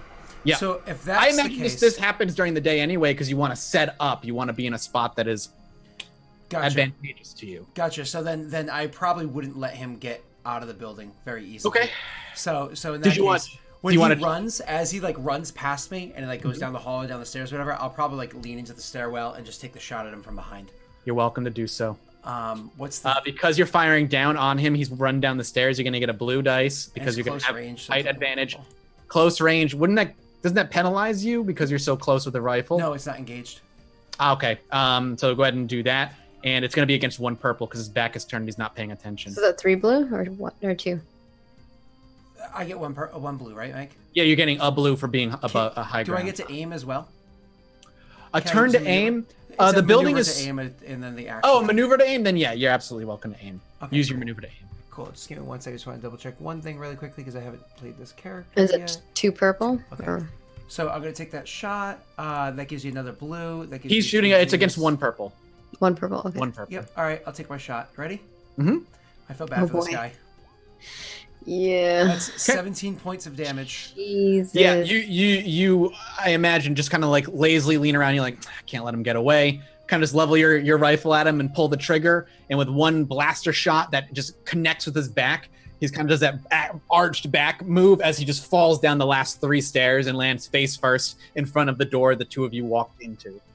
I go over and I'm gonna pick up the book Oh, it was a data pad. or the data pad that he was reading. Yep. You want to see what he was reading? Yeah. Or do you not care? Yeah. Oh, yeah. And then I also want to just hack into his data pad. Okay, gotcha. Well, what he was reading was a raunchy romance novel, Ooh, what was the title of it? The Hut and the Human. Oh. This might be something for you. the thick Twi'lek. No. So I show Ogre. I say And I start reading off the first couple lines I say in a very seductive Trig voice. yep, because when you first said it, I ignored it, and then I go over to pick up like the rifle that he kind of like just Chapter 1. I like that. Chapter 1. What in the hut? Oh, oh. Good callback. So 2009 Dark internet. and sticky night. I pick up the gun to see if what gun it is, if it's worth anything even worth noting. Perception check when you pick up the gun with no purples. Just a simple. Okay, one click. Thank you, clicking. Oop, I gotta go to skills, not to combat, and Okay. When you pick up the gun, you're like examining it. At the hilt, you see 3 marks. okay. I'll throw I'll place the gun down on Trig's lap to make sure so the 3 marks are up, but I don't say anything. And then I go to like walk throughout the rest of the building to see if there's anybody else to murder while I'm in here. Yeah. And Trig is just picking up the sitting in grenade the again. chair that the guy was sitting in before, like waggling his tails back or wagging his like feet back and forth on the chair while like reading the data pad. This time now trying to see who owns the data pad and what other data is on it while the gun's sitting in his lap. Sure. So before I even left the room, I imagine you would have said like the 3rd or 4th line because you're reading it out, and then I'm actually going to stop in the doorway. And I'm going to turn to look at you. I'm going to have like this kind of like confused, maybe horrified look, which is a new look. And then he like looks back at the doorway, looks back at I you. smile at you. Trig smiles and winks. He's like, don't try to hide it. You know you're into this stuff. I shake my head and walk out the door and see if there's anyone else to kill in the house. Absolutely. He just cackles, and then he closes the book and starts trying to figure out Sure. who. You can computers check it with against 1 purple for me, Maggie. All right. Scott, you don't have to do 50 any. Shades of Slime. Oh, 50 Shades of Slime is so good. Oh. Yes. Sure. It's so easy to crack, Maggie. Like, 6. this thing is like minor security. As you actually, Password. yeah, it was like 1 2 3 1 2 3. But you eventually crack in. It was 80085. 80085. That would be a boobs. I like it a lot. But as you actually look through, this thing seems to only have raunchy books on it. There's nothing else. It is literally just like an ebook data pad that just has so many raunchy freaking books on it. It's ridiculous. Awesome. Trig starts reading all the titles of them. Chat. Put some titles in chat. I know you guys are good at this. You made up all those bar names. Oh God, I Scott, still as have you- those. One night in Nalhada. That's interesting. 50 Shades of Slime? Pass. Go ahead, Mike. As you're going looking through the little house, you actually walk into a room on the first floor. It looks like it was kind of like a pantry area, a little bit of food. But you actually see 2 bodies lumped on top of one another in here, just kind of piled nonchalantly in the pantry. The exotic You see a Ewoks. clear scorch mark on Let's see, one's do they have chest any and the other's head. pictures? I don't look anything like that. How did they even do it like that? Oh Jesus. Okay. So first thing I'll do is I go over. I imagine they still have at least a sidearm on them, the ones that were Yeah. killed. I check the sidearms, check the handle on them. No markings on them. Okay, so these aren't like replacements or anything like that. These are people that were killed before. Mm-hmm. So I'm gonna start like investigating the area to see if I can get an understanding as to why these people might be here. I won't lie. Like my character's genuinely not that interested. He's just doing it because he knows he has to kill time. Yeah. Doesn't really care though. Yeah. That's So- fine. You're welcome to make me just a warfare check. How many purple? Oh, just one. Oh, okay. It's actually pretty easy for you to put it together. Oh, okay. Cool. Yeah. You Ogre, even just like taking a minute to think, he's like, oh, the guy upstairs probably came in, shot them, took their spot, and was waiting for tonight to happen. Okay, so this was just made. This wasn't like a long time. They're not decaying corpses or anything like that. No. They're just a couple bodies plopped on top No, of no. one. I thought this was always a guard tower, but no, this just became a guard tower. It was always a guard tower. Maybe I'm not explaining it well enough. It was always a guard tower. You had the 3 finger marks on the end of the It's the blaster. people that are a competition. Correct. Oh, I thought those were the. Oh, So sorry. he had come in, cleaned it out, took the spot. Yep. He knew the job was going to go down tonight. You don't know if he knew who to look for. Clearly was surprised for 2 people to come in here. His first reaction was obviously reach for his rifle. The perception check was you to see the markings. You didn't see it. And it just went out that way. It's fine. So when I look back at the person, are they human? Oh, yeah. Mm-hmm. Okay. I'm gonna grab their comm. Because Sure. there's nothing else on that person. Maybe like a credit chip. Maybe. No. Just Yeah. the data pad and the rifle upstairs. Yeah, I was gonna say I don't really care about the basic stuff, but The bodies were Nitko. I should have said that. So that's fine. That's the fine. bodies in the pantry. Gotcha. Okay. But this is a human. Yep. This guy you shot was a human. So I'll go upstairs and I'll take his comm up with me. Wookie Nookies. As you go upstairs, you hear Wookiee The Nookies. slave moisture farmer. Oh. Mhm. I'm sorry, am I interrupting something? I'll just read it. I'm just looking. I'm just. What? We're on a job. Yeah, but my job is just to sit here. Nah, you know that device we got off that dumb fool with the grenade? Yeah. It translates. And it has an Slow, output. like real slow. But you think you can use that thing to change the way it puts out a voice, make it sound like a human talking? Maybe. You can do that. I got this guy's comm. He's with that gang. Maybe we can do a little bit of, delving into their comms. Trig, you knew when you spoke into it, it was giving you text only, so you're not sure it's even capable of voice. Oh, okay. Then never mind. I went like, I don't think this thing is gonna do that. And he pulls it out and he's Yeah. like, As you have like now, it only has text output. now that you have like a minute to really examine this thing, please go ahead and make me a. What am I looking to make you roll here? Knowledge of some sort. Just make me a mechanics check against 1 purple. 1 purple. Mm-hmm. All right, mechanics check against 1 purple. Oh god. Fail. I know, right? We'll see. Almost! That was really close. Almost! Only one and you Why? would've failed. How am I rolling like that? You I realize, have like- such a good. So all those advantages, Maggie, can be used to do things like get the job done quicker. which Yeah, is- so- I don't know if you Okay. do that. Basically, you look at this thing and there's a quick like, huh. Yeah, that's a translator. Yeah, it might translate thousands of languages. It's also from like 500 years ago. It's a long 100 years. So it not having voice capabilities doesn't mean it's not that surprising. It's a little old. And in its 500 dialect, years old. and in knowing that, Trig probably knows its dialect may not be up to date with modern dialect. So who knows how trustworthy it is. One time Right. during a firefight on our ship, you took a rifle and you shoved it into the engine to keep power flowing so it didn't blow up. So you're telling me you can't make a little box talk? I find that hard to believe. Well, making boxes talk is a little different than shoving a gun somewhere. I mean, you of all people should know that one. Is that a title of your book there? It should be. I wonder if there is one. I do search to see if there's one about shoving guns somewhere. There you find one. Okay. I go perch myself. Okay. And so you wait till nighttime then. Ooh, you'll like this one. Big booty bounty hunter. You know what? I wish my character was more playful. Just leave it at Or that. maybe you're into the jizz singer.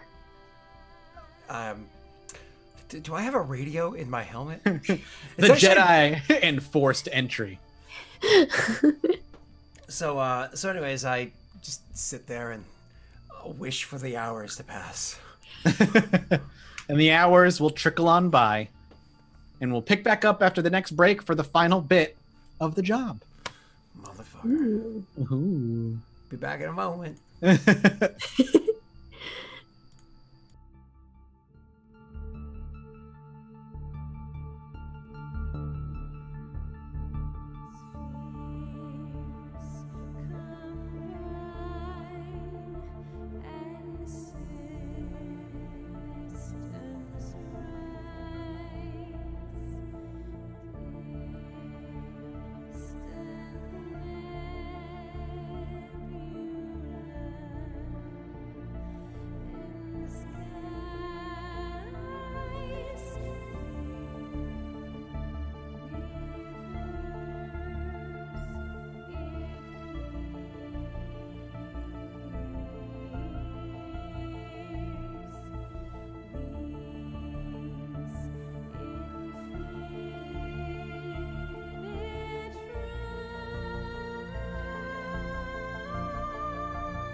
I hear clicking. Are we live? Hello. Okay, hi. I just hear click, click, click, click. Hello, everybody. We're back. Last hour of episode 0, Fated Among the Stars, Fated in the Stars, as we meet our brand new characters, replacing Tara and Kyle. So, you wait it out until sun goes down and kind of just watch as the party does its own thing. And you see, obviously, throughout the night and throughout the afternoon and eventually into the evening, as crowds of people will come by. And eventually, actually, at some point during mid-afternoon, Prince actually makes his way out of the large mansion, the quote-unquote mansion, as there's a huge crowd of people that makes its way into the clearing as he gives a speech. Now, he's surrounded by guards. He has a bunch of guards around him. What's his range? He's medium range from where you guys are. You describe, and then I'll talk to Maggie. I'm saying this for this very reason.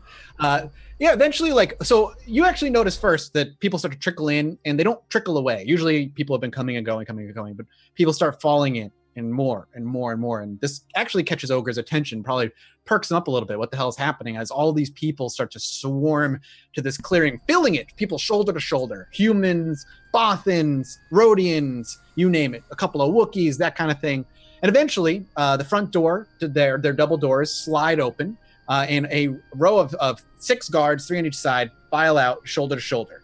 And they file out 1, then 2, then 3, as there are 3 on each side. And then a little spot in the center is clear as a Nitko walks out, who is incredibly elaborately dressed. If you didn't know he was the prince before, he's clearly just showing it in the way he dresses. His garb amongst even his guards is more gaudy and disgusting than even the way the hut was depicted at the starport. It's kind of a weird hypocrisy. So you have 3 guards on each side, and all of the snipers at the rooftop are all kind of gazing down, weapons trained on the crowd itself. Not in a I'm going to shoot them way, but on guard way. And you know that there's likely a set of guards in another building across the way that is acting as a guard tower. If this was acting as a guard tower, Ogre would immediately assume that at least one of them is acting as a guard tower on the other side as well. And there's a bunch of people in there as well. And he begins to give this big, elaborate speech. Continue. So as he's kind of going over there and starting to give the speech or whatever, I turn to Trig, and I'm like, Trig, you seeing this? That's like... What, the ugly outfit he's wearing? It is gaudy. It is like... It's hard to miss. I mean, look at it. The sun glitters off of it. I don't comment I bet because you I like his could make outfit. something out of it, though. I don't comment because I like his outfit. So I just kind of keep it to myself. And then I say, nah, he's right there. He's right there. Listen, I'm thinking we're going to need to get out of here, and it ain't going to be easy. I'm thinking we fire up that ship. We have him fly his ass on over here. A couple of little blasts just to clear the way after I get the job done. And I could just do it from here. Be home in time for a warm dinner. I'll call Danny in. Okay. All right, Danny. Change of plans. When you comms him, you just hear, hello, Danny. Here. Oh, I got you something too. What's happening? What's up? What do you need? We got a change of plans. It looks like things are gonna escalate a little quickly, so we might need to pick up at rendezvous a little sooner, like ASAP. Oh, I thought you were coming back to me when you were done. No, not this time. Oh, all right. Where am I looking to meet you at? Watchtower. Like, you got, I say, because you like have the thing to press down, I like look back over my shoulder and be like, you got your data pad out? You hear a little bit of fumbling. Yep, got it. You know that little icon there that says the plan? Hang on. Got it. All right, now you know that little button that says plug into astrogation? Sure. You really gonna use an astrogation device to fly across the damn city?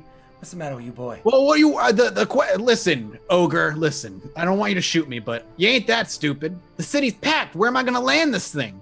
You ain't landing. I think we're just jumping in. I don't know if I can get low enough for you two to jump in, is what I'm saying. The buildings are very closely packed together here in Mos Eisley. That's all right. We'll be on a 3-story building. Oh, you crazy motherfuckers. All All I'm saying is, if it's impossible, good luck. I didn't sign that contract. Yeah, but I know you want them credits, and I got a book here, or a data pad here with some books I know you want to be reading. Oh yeah, what kind of books? We're gonna have to come get it. Come on, give me a tease. Oh, okay, fine. Blaster in the Aster. Royd. I imagine Trig laughs like that, and Danny goes, "All right, I'll be there." His comm goes off. And oh god, I'm just dying a little on the inside. Me and the pilot have like such a weird relationship. Like we get each other, and you're just like, God, you both are idiots. But we're actually both very smart. Yeah. Oh yeah, absolutely. So anyway. So what's the plan here? Yep. We want to pop them now. Yep. When all the attention will be then immediately focused likely onto your guard tower. Mm-hmm. Then what?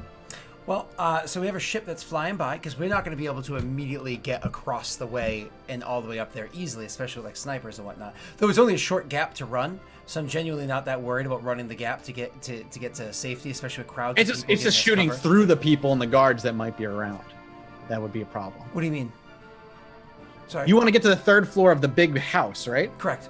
And you're in a building across the street. Correct. And you want to shoot the prince now from this building. Correct. And then run to the main building to get to the 3rd floor? Correct. Okay. Because they're all going to be coming. They're all going to be trying to shoot and come towards this building. They're going to be coming back. They're going to be coming. So they're down the street. So they're going to be coming back this way, right? So you want to sneak out and try and blend in with the crowds and then... Well, use the crowds as cover at least, because the snipers are going to probably be able to pick us out. So we're going to give our pilot some time to get over to us, because our ship has a couple of guns.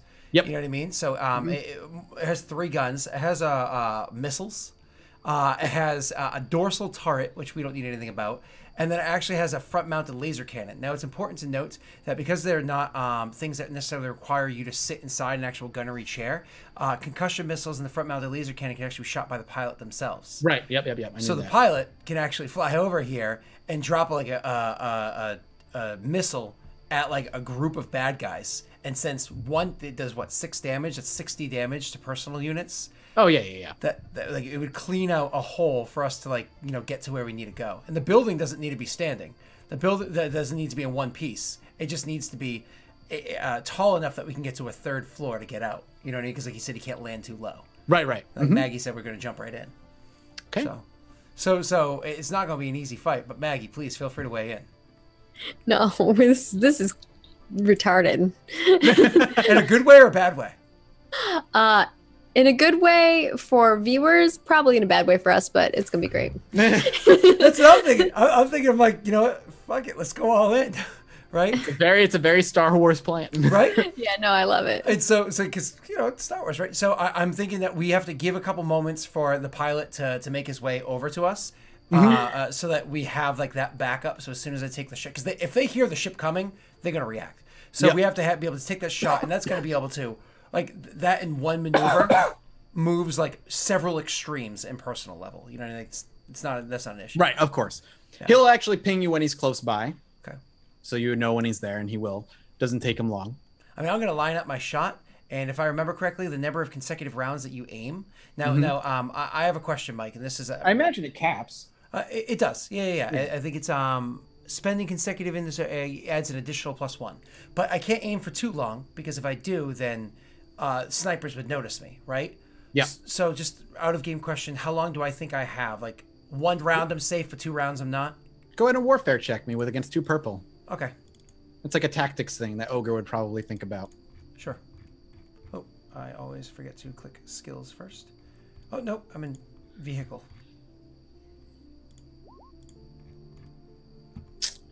I'd say Ogre, you're welcome to with 3 advantages. No, none of that. You could probably get away with 2 rounds. Ogre would think. Okay, so I'm just being a little cautious because I was kind of on the fence anyways. Correct. I'm gonna take 2 of those advantage and give them back to myself as a blue, and give 1 to Maggie as a blue. You're also going to get an Or however additional it is. blue for prior scouting with warfare earlier, Okay. and another blue for height advantage. Okay, so that's 3 blue. You're gonna have 3 And blue use total. is this to fire? Used a light side point if we have one. Well, so Maggie, what I'm gonna shoot, but what did you want to do before? Because we were like making the plan out. What did you want to do while I fire? I'm probably just gonna be listening in on their comms. Okay. So, because we're gonna have to have a clear path to get over to that door over there. I don't know if there's a way. Is there a way for him to wirelessly slice that door over there if need be, or to see if there's any securities? Is there anything that? Not with the equipment you have on hand right now. Gotcha. Because it's not because the slicing tools aren't that good. Okay. Ooh, I'm gonna go over to the guy who clearly works for them and see if he has like some kind of key, like a badge to get into the building. What's that? That'd be the 2 corpses that were downstairs. Correct. That'd be the corpses in the pantry Yeah. that you'd have to look at. Anything? For across the street? For across the street, because the 2 corpses were for the prince. The one guy that we fought was the other person trying to kill the prince. One of the we people killed that one work of with our him. own dudes. I Yeah, got you. Yeah. One of the baddies. Yeah, Um, okay. I'm walking with the sniper rifle and I'm gonna go. Wait, are you gonna use the sniper rifle? Oh yeah, well I've got my gun. I'm good. But Okay. did he find? She will it? find a yes. She will find a key. He will find a key card on one of the Nitco corpses. Maggie, you're fucking brilliant. I love you. Okay. Oh my god, that's made me Yeah. so much less scared of this plan. Okay, I'm going to. Burn... I was like, there's got to be somebody who works there that was in this building. I just was confused. Cool. But before we take Scott's shot, you were also listening in on comms, on and off, you said, and then especially Yeah. through here. What you actually hear is the chatter of those who are loyal to Jabba, actually. The insiders that are kind of playing both sides. What you can gather from just listening to them talk is that most of them aren't here right now because the plan is supposed to take place tonight. So for the most part, there might only be, out of all the guards that you see there, maybe to Trig's estimation, 1 or 2 of them are on Jabba's side, while the rest are on the prince's side. Okay. Whereas if you decided to wait till tonight, they'd be the other. When the party was going, it'd be flipped.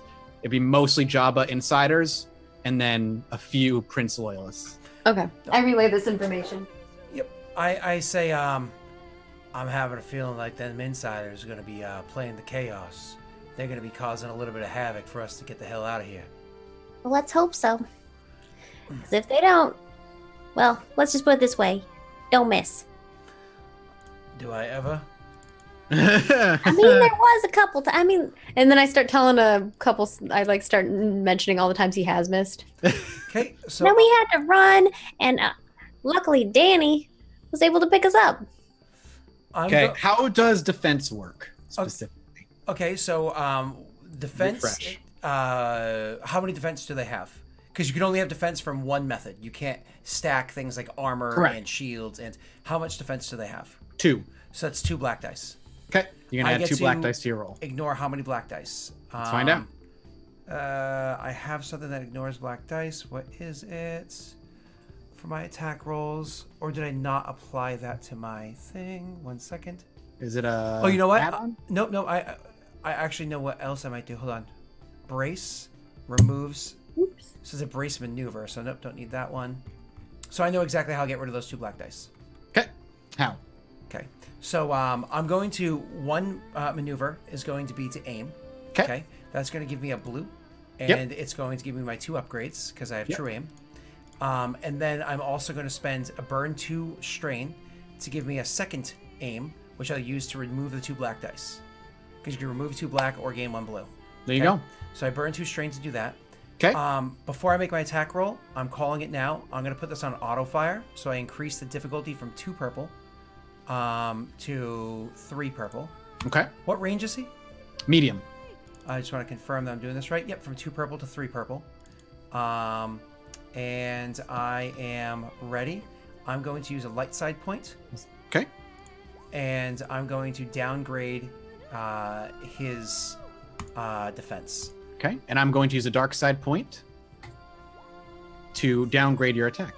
Okay. Awesome. Are you ready? Oh, you want me to apply the downgrade? Yes, please do all your stuff. And I'm excited because everything points to this guy should at least get shot once. We'll see what happens. Reduces the no. Okay, so nothing like that. Okay, nope. All right. What are you rolling with? Out of curiosity, before you throw your pool, what is your pool right now? 4 blues.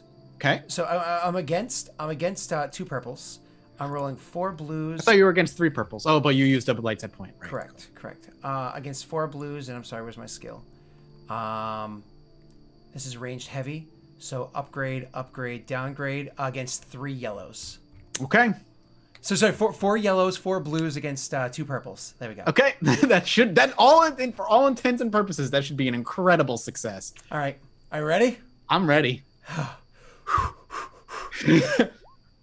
Oh, hold on. That's not just 15, 16, 17, 18, 19 damage. I use my 2 advantage to trigger auto fire, which means I take a second shot, doing 19 more points of damage over the course of 2 attacks. So I do, what's that? 38 damage minus whatever soak he has twice. Please, Scott. Take it away. What does it look like? It's not clean. It's not clean. Okay. Like this is a heavy blaster rifle with auto fire on. It's literally, and I imagine every shot hits. Like it literally starts down by knee, then thigh, then he starts to stumble, belly, then you actually chest, see when the first shots hit, chest, head. When you see the first shots hit, you actually see like a blue shimmer of clearly a personal shield that eventually gives way to just riddling him with blaster shots as scorch marks are hitting him everywhere. What was that little? My upgrade and downgrade applied weird, but that's fine. Doesn't matter. Oh, did it? Okay. Yeah, doesn't matter. Oh, because downgrades apply last. That's right. Okay, gotcha. Instead of taking a green, it took a yellow. That was smart. Cool. Sure. But no, so again, like you said, every shot hits, he stumbles back and eventually kind of collides with the building behind him as he slumps against it and kind of slowly does that, falls down onto his ass. His eyes open and his head just kind of lulls forward with a look of pain and fear all over. Looks like you got the job done. We should run. Yep. Because as that happens, immediately blaster shots start ripping through the air as the crowd itself erupts into absolute chaos. Screams, shouting, swearing, people running in all different directions, some trying to trample into the building itself in fear as the guards themselves start actually putting blaster shots into the crowd, taking out innocents that are trying to get in, while others are going into other buildings and streaming away as you actually see blaster shots flying in your direction towards the building that you guys are in. Okay, so we go out that same back door, just kind of like plan our attack forward. Unless, are they pouring down the alleyways around the back door's way? Because fighting less people, like civilians? Civilians are going, they're filling everywhere. Front door. We go out the front door for just a clean, straight shot. So as we're making our way down the stairs, it's important to note something that I didn't describe my character before yet. So he is, as I said, a Clintonian, and he has like his armor and his weapon and stuff like that. But I never described his helmet. He doesn't have just any helmet. He has a helmet that you actually may have seen before on the Star Wars Clone Wars series, and then in one of the most recent Star Wars movies. He actually has one of those like huge shields for like a helmet. Looks like a mushroom. So he takes his heavy blaster rifle and he throws it around his back, grabs his helmet off of his head and loops his arm into it like a shield, grabs his heavy blaster pistol into his hands, and then says, "To me," as he makes his way over to the front door. I hustle over to his legs, and then in the comms, because we have the comms for the people who are supposed to be on our side, I shout in, "Cover us! We're coming through the front door!" Go ahead. I would say you get a pretty much immediate response saying, "What are you talking about? What now?" Job's done. Oh, it's gonna be a good one. We're gonna have the whole night off. But yes, now. And the next immediate reply is like, "We're drinking at a bar." Wait. Well, who's she talking to? She got the comms link off of but the guy you said that there was were on. A couple that were around. There was maybe 1 or 2, but everybody else is away. So they're like, we're I know where all of y'all are drinking because I saw some of you. Maybe you lazy folk are, but it doesn't matter. We're gonna go bye-bye. Just like put it away. As soon as the other comms, as all they're hearing in the background is people yelling and screaming and blaster fire and all kinds of chaos happening. Soon as their comm thing finishes up, as soon as they're done chat with their chatter, I grab the other comms and say, "The snipers, the snipers, the snipers," and then To Donnie. Yep, and put the thing away.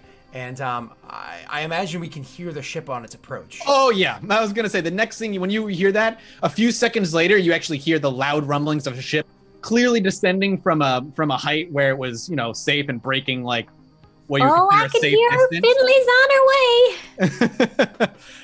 way. Donnie isn't particularly one for nuance, or I assume what Donnie would do is just open fire on the big building. Mm-hmm. You have control over that ship. Feel free to fire, and then we're gonna talk about what you're gonna do next and talk about potential initiative. Okay. Again, I'm embracing the fact that this combat system is more cinematic than it is rules system heavy. Mm-hmm. That's something I'm just gonna have to accept. Okay, so Donnie's going to be firing literally at the snipers overhead. Now, I have a question. I think it'd be smarter for him to throw a missile there, but that would would that completely destroy the roof that we're trying to climb on, or would there be some left that we could use? It would be. I think if there's like a type of gun that's like anti-infantry, he'd probably that seems better. Okay, then he would use the forward laser-mounted gun and do it that way. Cool. All right. So he's gonna do kind of a flyby. Unfortunately, I don't have him linked that way. I gotta link him. Where's Donnie? All the way at the bottom. Oh, there yeah, it is. So bottom. Danny. Yeah, he put Danny in. Yeah. Okay, It's so supposed I to be gotta Donnie. change the ogre to Danny. Oh, sorry, it's supposed to be Donnie. Well, it says Danny now, so let's leave it that way. His name is now Danny. Moving heads forward. So I have to ask, Michael, does Danny have any ranks in gunnery? What does he have right now on with his base skills, his base score? He's because he's a pilot. He has 3 Actually, agility. yeah, no, he would absolutely have 1 point, 1 point in gunnery. Cool. So leave it that way. We can always fix it later. All right, gonna make that gunnery check. What's the because it's just against people. Yeah. So it's He's more aiming at the building than people, I would say. So is it like just 0 dice, 1 purple? Like what do I would say 1 purple. Okay. On the off chance that because he's doing a quick flyby, and if he pulls the trigger a little later or a little early, he's going to hit something other than that building. He might hit something, along the way, like that kind of thing. So purple is going to be 1 purple is going to be what I call for here. Maggie, do we want to use a light side or no? Not for this. Not for this. We're probably gonna need it to get on the ship. Okay. All right, before you make your roll, could you also throw on for me 2 black die? Sure. What for? The chaos and the potential of just shooting civilians. On top of the roof? He's going to be doing a fly. He's not going to hover and sit there and like shoot, because this is going to drag the attention of aerial guards, which ships are going to start flying by. So what he's going to do is he's going to kind of do like a flyby shooting. So he's going to kind of fly low, zoom by while opening his cannons, but continue on and then loop back up into the sky. So whether he hits early or late, he's probably going to end up shooting some people who are running scared for their lives. Okay. All right. Danny's going to suffer 2 strain, which, because he's an NPC, counts as a wound. Yeah. He's going to do 2 maneuvers, 1 to do the actual flyby, 1 to do aim to remove those 2 blacks. Okay. And then is going to take the shot. Okay. All right, Go let's do it. Danny. Yeah, Yeah. strafe. That's the word I'm looking for. Strafe. Oh no, Danny! Should have used the It's so, all right. Lots of advantage. Yeah, lots of advantage. And what you see is actually the ship flies by, and he's a little off trajectory. And instead of shooting the house, what? Nothing doesn't work. Instead of shooting the house, he actually shoots like the front of the house instead, like in front of it. And you just see bodies fly into the air as a couple of blaster shots hit the ground. They're from a ship, so they're like huge. And when they hit the ground, dust kicks up, people scream. You see a few bodies fly into the air as he zooms by and flies off. So can we use, with your description there, can we use 3 of those as negates, ignore penalizing environmental effects, so more or less we can make through the crowd quicker to get from one building to the next, because he just more or less scattered people as he just shot a bunch of... hand it off to you, and that 100%. And what'll end up happening is when they hit, everybody who's left in that clearing even faster clears out, which means you'll be in the open, and they'll clearly know who to shoot for, but you won't have to worry about innocence. Yeah. We could also just close the gap between... Jesus. So Donnie's gonna get one more. Danny's gonna get one more flyby attempt before he starts getting engaged with the local law enforcement. So if you would like him to. he's gonna make a what? I'm sorry. He's going to get one more attempt at a flyby if you want before he is engaged by law enforcement in the air. I'm not gonna have him suffer 2 strain right now, so Okay. he's just gonna move. Does he have any black dice or anything like that? No. Okay, so good. So he's just going to move and shoot. Same shot as before then. Okay. Woohoo! Okay. 50 damage. Yeah, that's a lot of damage. That's a lot. And actually 2, that's linked. That means he actually gets to fire a second time. So that's actually 100 damage.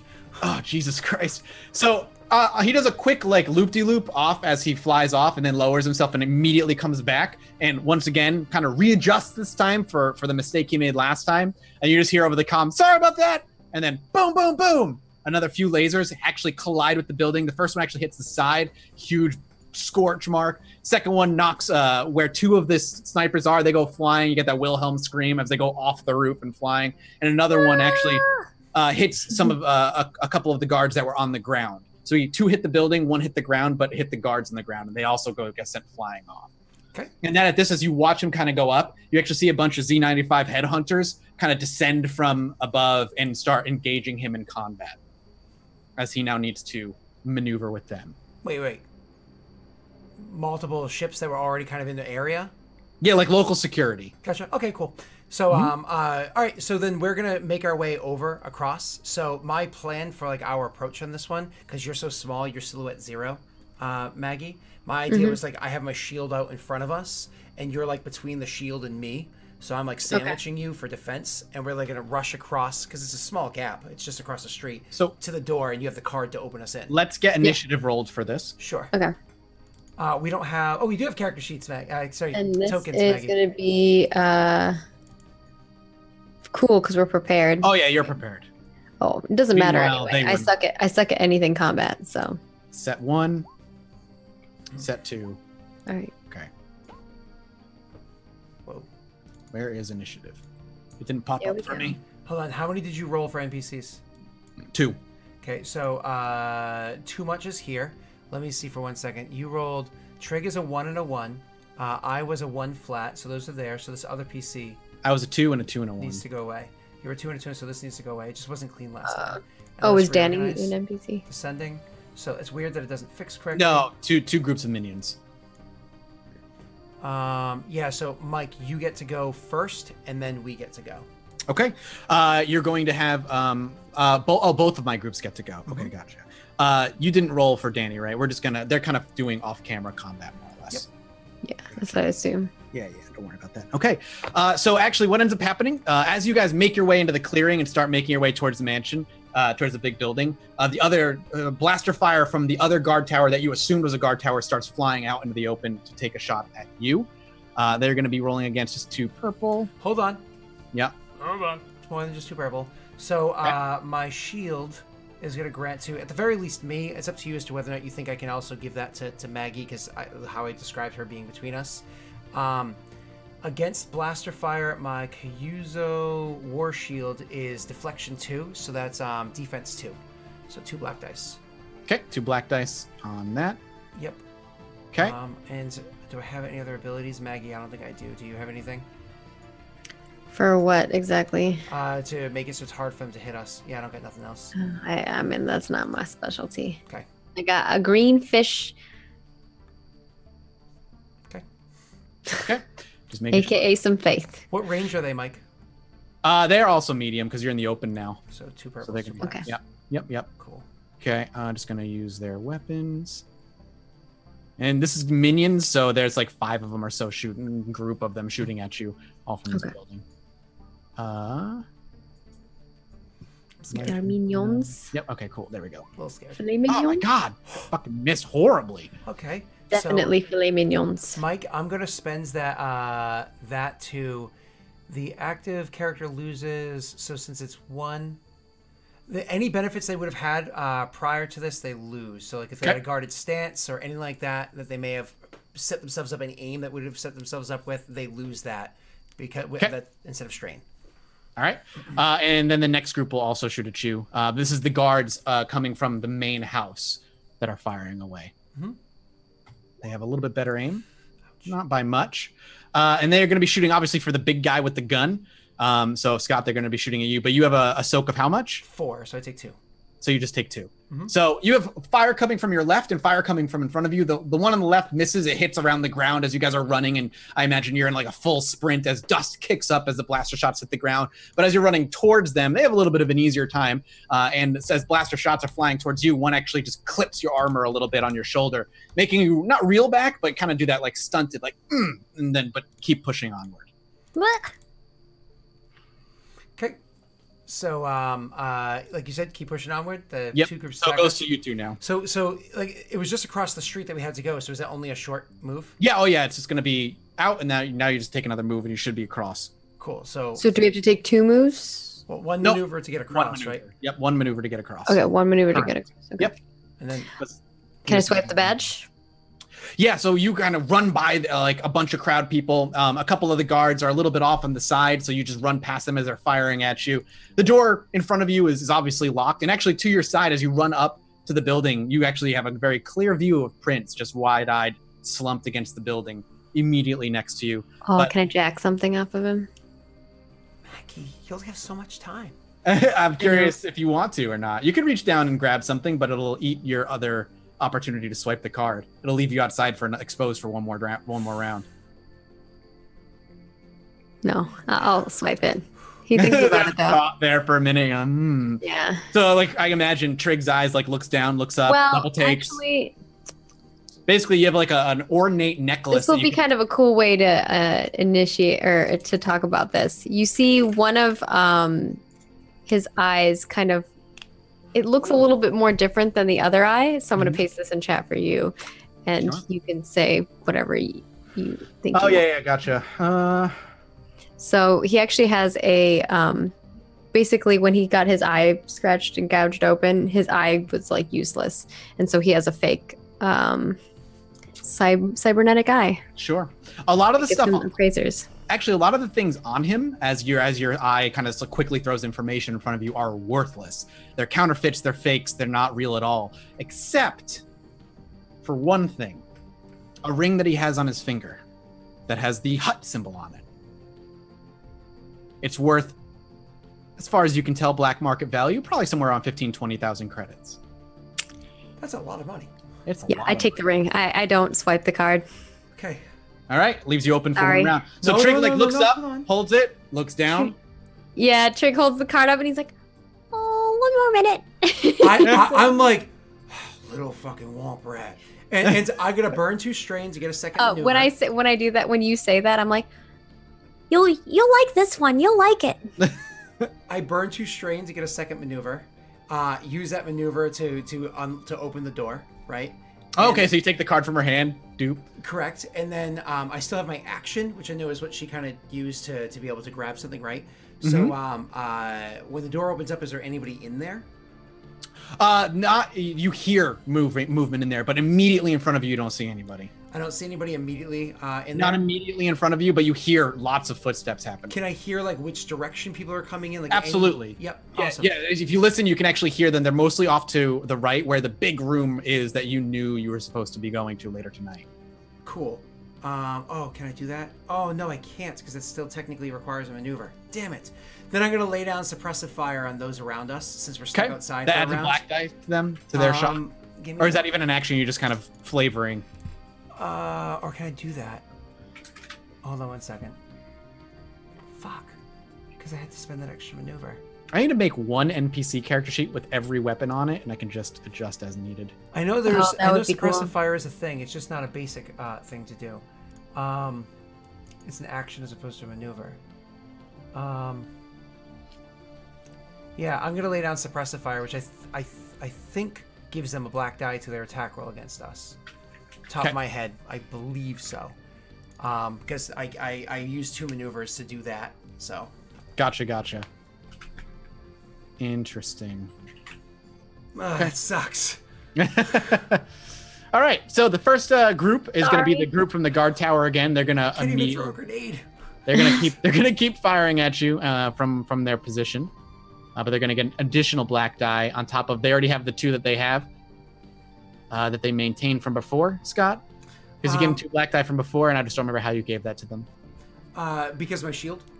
Okay, yep. Okay, so they're going to maintain that plus get an additional from for the suppressive fire. suppressive and then, fire. Yep. I think technically suppressive fire applies to one target, so that'd be one group of the bad guys. This is going to be one group, okay, correct? and then we're also getting their black for their quality of weapon, I believe.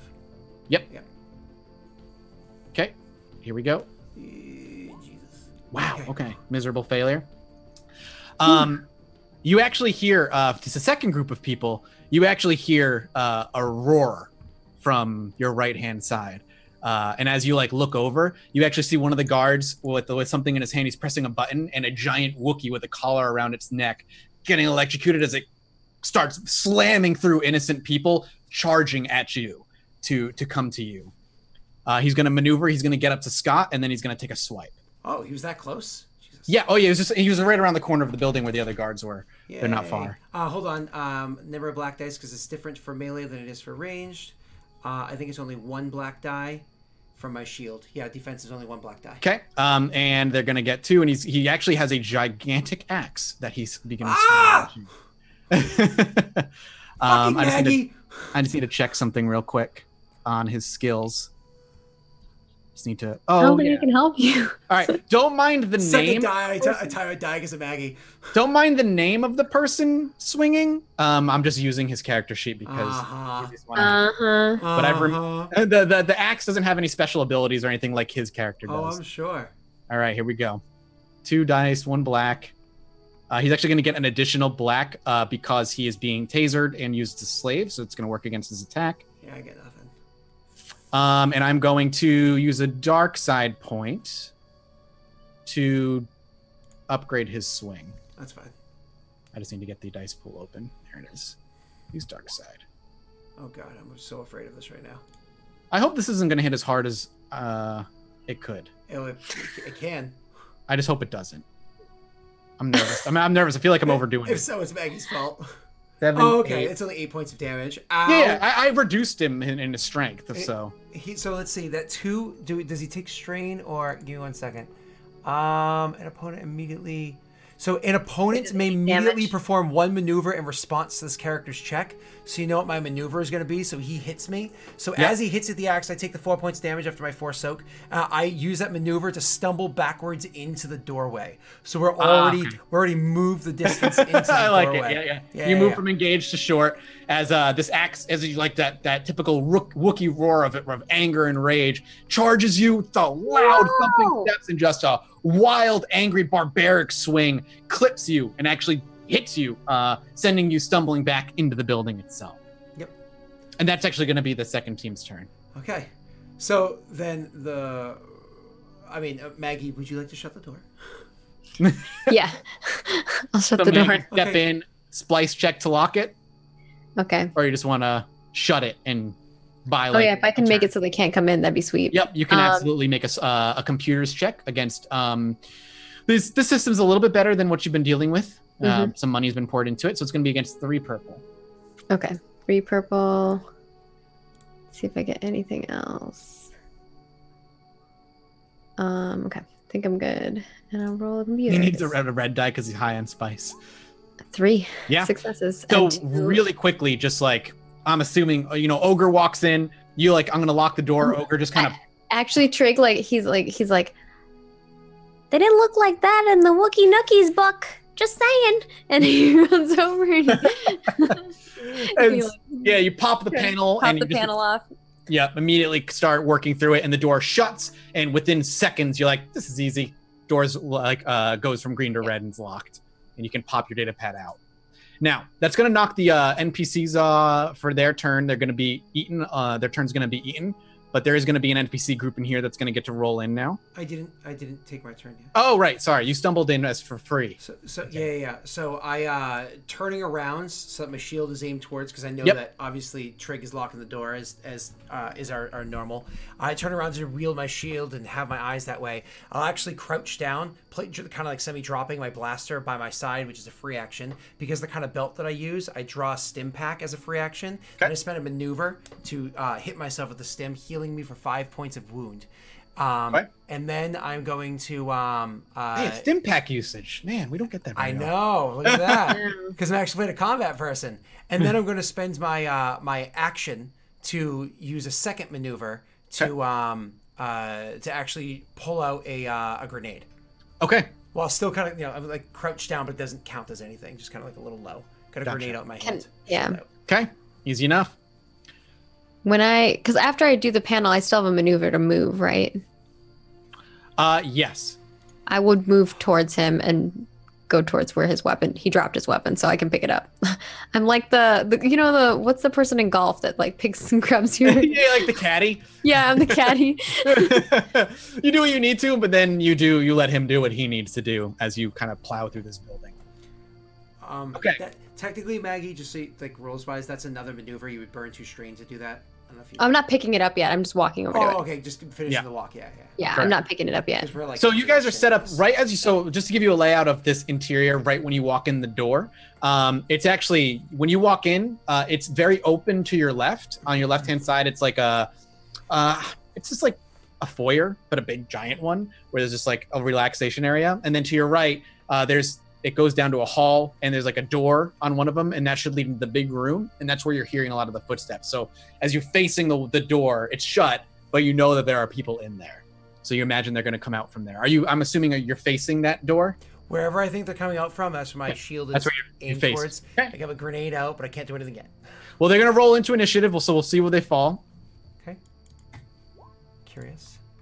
Oh, I have difficulty dice. Whoops, I'm dumb. Well, that just counts as 0 successes and 3 advantage, so it puts them at the bottom of initiative. Okay, so you're going to get another turn. You guys going to get you actually hear the Wookiee on the outside on their turn. You hear him slamming the door and like trying to break it down. I don't know how long that door is gonna last. But the guard tower keeper. That's a big one. It's a door for the mayor's house. It's a blast door, isn't it? Yep. But you just hear the Wookiee slamming. He's it got a and- vibroaxe, granted. Yeah, but he'll eventually get Yeah. through. I'm not worried But about it. he's not doing the intelligent thing. Yeah. All right, so it's actually going to go to you two before the NPCs in the other room. Okay, so clearly they're going to be coming through that door over there. So I mean, just because the nature We gotta get of- upstairs, right? Yeah. Just because Yeah. of the nature of how grenades work. I mean, does it sound like, I don't know if I have to make a perception check or something, does it sound like they're actively about to come through the door? There's a lot of kerfuffle happening. You wouldn't be surprised if you saw them pop through that door. Oh, okay, so I'm not going to throw a grenade waiting for them if I don't know that they're actually doing that. Okay. I thought you were going to like maneuver, creak the door open, hurl a grenade shut. You know what we can actually do? Because Maggie, we're kind of like changing turns here. I'll say, unless you get an idea, of course. I'll say. Well, I think we just need to get up to the top, right? Like the door's closed, no one's coming for us. Yeah. They're So- on the other side. We need to book it. So I'll say to you, because Our friend is getting shot up there. What the hell's his name? Daisy. I say, can you get round back door and let Daisy in? What's that gonna help us do? Can Daisy float? Is it a type of droid that flies? Yeah, she hovers. Yeah, it hovers. Oh, never mind. Then we just hop on comms like Daisy, meet us on the roof. Never mind. Yeah, That saves more us or time. less. Okay, cool. So no, never mind, Maggie. You're right. So we'll just go upstairs. Okay. Okay. So on your turns, you use your basically double maneuver, make your way up as high as you can. It sounds. Maggie, would you want to go first or me go first? I guess my character probably, because I just walked over and you were just dealing with the axe person. I probably grab your weapon Mhm. and then start running.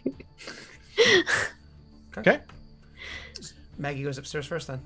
Okay. Maggie, you said action, pick up the weapon, then maneuver, head up the stairs to the second floor. Mhm.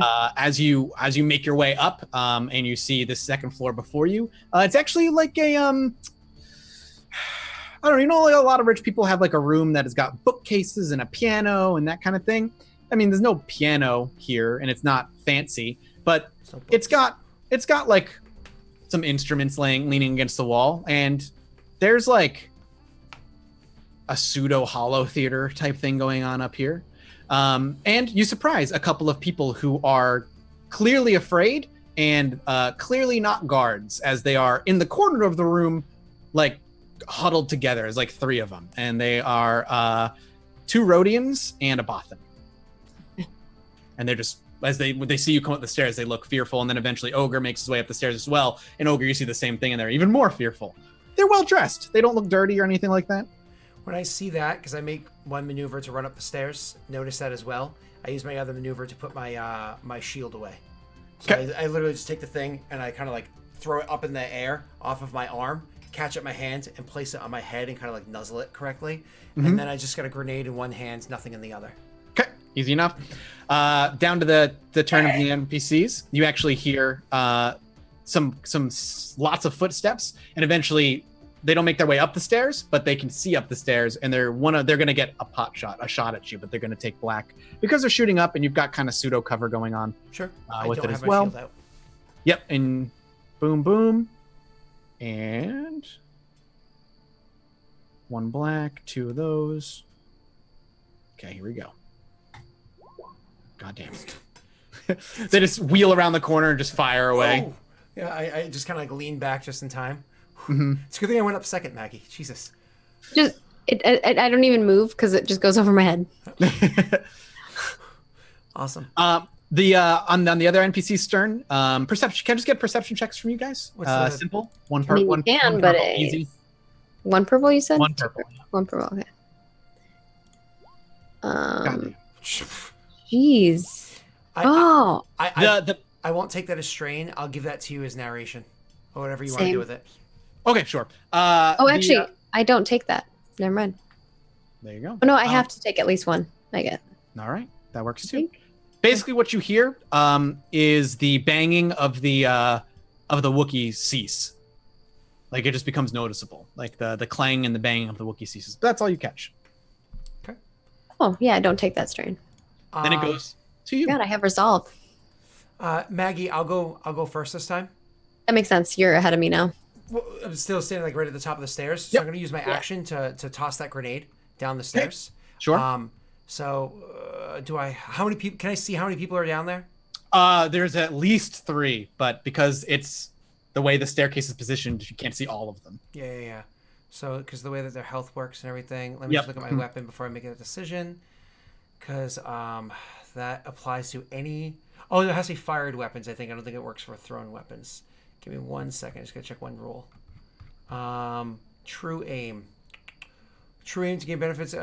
Ranks per.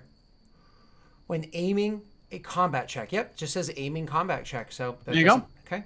So I will spend a maneuver to true aim. So they are what range, Mike? Short range? Short range, yeah. Mhm. So that's 1. And then 2 upgrades and a blue for true aim. Do I get anything for being higher ground or a One toss blue. a grenade? 1 blue? One blue. Mm-hmm. Okay. I'm going to throw my grenade down the hole. Where are you? Sorry. Grenade, where you go? There you are. All right, here you go. Ready? Set? I'm ready. Oof. So hold on. That is 8, 9, 10, 11 points of damage to everybody in the range. Mhm. But blasts. So no. Sorry. It's it's 10 points of damage to everybody in the range. But because of the 2 advantage, I also trigger blast 6, which Okay. means I do 6 more points of damage as well. So instead of 11, it's 17 points of damage with the grenade. Okay. So you just kind of pop the grenade, toss it down, just like a couple dink, dink. Little of them like, heads up! But before they can do anything, the thing explodes. One of them just collides with the wall. His head slams against it and he just falls over, clearly dead. The other 2, they get thrown away from you. You can't see anything and you hear some moaning coming from off camera. Okay. I'm going to burn 2 more strain. This really sucks. To also pull out my gun again. So I'm just kind of like, Okay. It's just stressful. You're doing a lot. You're handling a lot, and you're just one person. So of course it makes sense. You're straining yourself. So I get the gun in my hands. I got a smile on my face, Maggie. Maggie, what do you do? So you see that. Yeah. The people in the corner scream when the explosion goes off. Uh, One of them goes scrambling for a nearby window. I guess Trig is probably gonna try to run further up the stairs. Okay. So one maneuver gets you all the way up to the stairs on the 3rd floor. Very small room. It has 2, 4, 6 windows, 2 on the one left, 2 on the right, and 2 in front of you. And in this room, actually, 2 guards as you come face to face with, as they seem to be guns leveled at the stairs, almost waiting for somebody. Oh shit! This is where I die. You still have an action. You want one maneuver to get up. You could go back down, or you could. I run back down. I run out. I'm like, My gun. Hi. And then I run back down. So Ogre sees Trig run up and Two more run. guards up north. How much would it take for me? Do I have to spend 2 strain or something to put the gun that I have of Ogre's back on him? Oh, Like, like a holster catches on him? me? Yeah, holstered around him. Technically, it's another maneuver to interact with an object. Oh, okay. Yeah. So I Okay. can't use strain to do that? You can burn 2 strains to do that, yeah. Okay. Oh, wait, Yeah. no, because you can only do 2 maneuvers a round, limit no matter what, aside from like one Oh, okay. little. So I guess I'm first still two. holding it. I'm like holding 2 weapons right now. Yeah. So what you could have like I technically can't shoot him. what you could have done, I think, is like run up, action, take a shot, burn 2 strain, gain an extra maneuver, go back down. If you Mm. wanted to do a little something. Oh, if you want to do an action as well. Yeah, Right. yeah. So if she instead of going up and then back down, she could have went up, action, shoot, burn 2 strain, second maneuver, go back down the stairs. If you wanted to do something. Totally an option. Oh, gotcha. Would you have shot them? or Yeah. something? Yeah, Let's do Maggie. Let's do see it. Let's I'm see not, I'm gonna miss, but sure. alright. Would you put it on? Oh, is this your gun or my gun? This is before you gave his gun back, so you Yeah. could have used his gun if you wanted to. It's probably your gun. All right, Would let's you see it. would you flick to stun or? Yeah, probably. Hi, Maya. Which gun is it that I'm shooting of yours? The rifle? This is no. This is the Merson Model 80 blaster pistol. It's Okay. damage 6, critical 2. Has stun. Yeah, I'm looking at your sheet. So do I just... This is so Oh annoying. no, that's my wrist-mounted one. Never mind, it's the other one. It's the Blastech DH-17 blaster. Sorry, that's my wrist-mounted one. Blastech. Okay, the Blastech, I see. So do I have to add this on my sheet for me to shoot it? I mean, realistically, you could just roll a whatchamacallit check. A gunnery check. Yeah, Or so a weapon range heavy. light. Range Range light. light. Range- Okay, so what am I rolling against? 2 purples, that's it. Super Are they cool. short You're not- range or medium range? Where you are short range. Where she was short range, Maggie, that's only 1 purple. Oh, Mm. you're right. 1 purple. All But right. no, you're not getting a blue or a black. So No. And it's gunnery? Mm-hmm. Or No. light? Range light. Range light. All right. Ooh, 3 successes. Wow. So that's 6, 7, 8 damage. Yeah. Damage. All right. You actually, in a panic, you're like, huh, huh. And you shoot one, and they were clearly like ready, but you're quick, you're nimble, you're like a little rat. So you run up, you're just like in an instant, you're like, bang, and one falls over, and you're like, bang, you shoot the other one in the leg. It's like, and then you're like, do you burn 2 strain and go back down the stairs? Yeah. And then you like skitter back down the stairs. Awesome. Cool. That's their turns. And then I shout at you that I'm like, there's 2 more. I mean, 1 more upstairs. And you went already, Scott, right? Yep. For this one? Okay, cool. NPCs, the ones that have only 3 advantages, were the ones at the bottom of the stairs, and you hear moaning, and you hear one of them mumble, "Fuck this," and you don't hear anything else, as they clearly are going to be removed from the initiative and no longer engaged. I don't intimidate, order. I promise. Oh my god.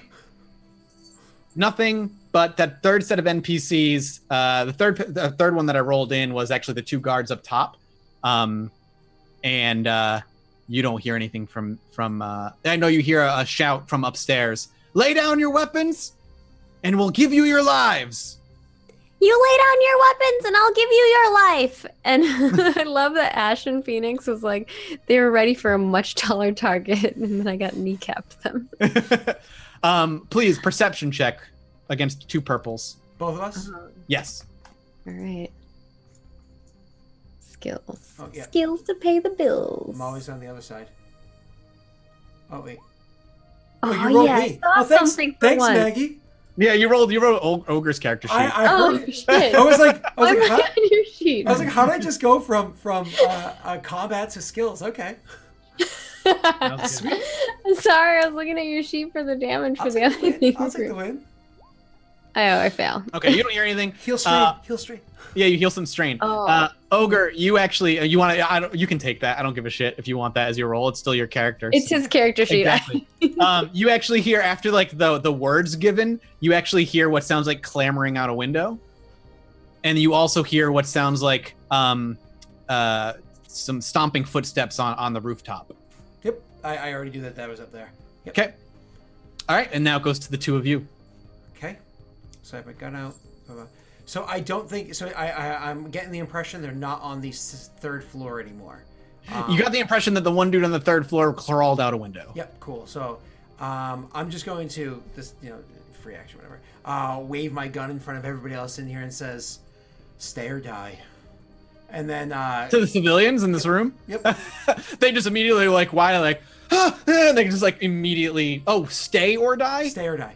Oh, they curl into the corner and you just kind of sit there like, I ain't dying. And then make my way, first maneuver, up the flight Up the of stairs. You don't see anybody in that room other than a body. Okay, the roof. The roof.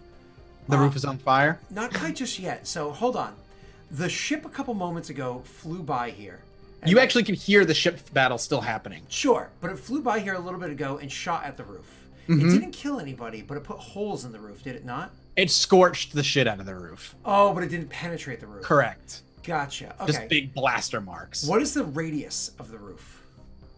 How big is it? Like, how big is the area? Well, so when you look out the windows, you're seeing on the left and the right, you can see the rooftop of the second floor. It's a little bit of a drop, but not one that would really cause you any injury, but one you'd have to make an acrobatics check for to not land on your face. Yep. But how big it is it? It can Yeah, go. the It one goes where as the far. snipers are and everything. Like, Yeah, what by what? those roofs are what I would consider as big as going out to short range. Okay. If that makes sense. So like a few meters, like 4 meters or so. It definitely does. Give me 1 second. So blast is. Okay.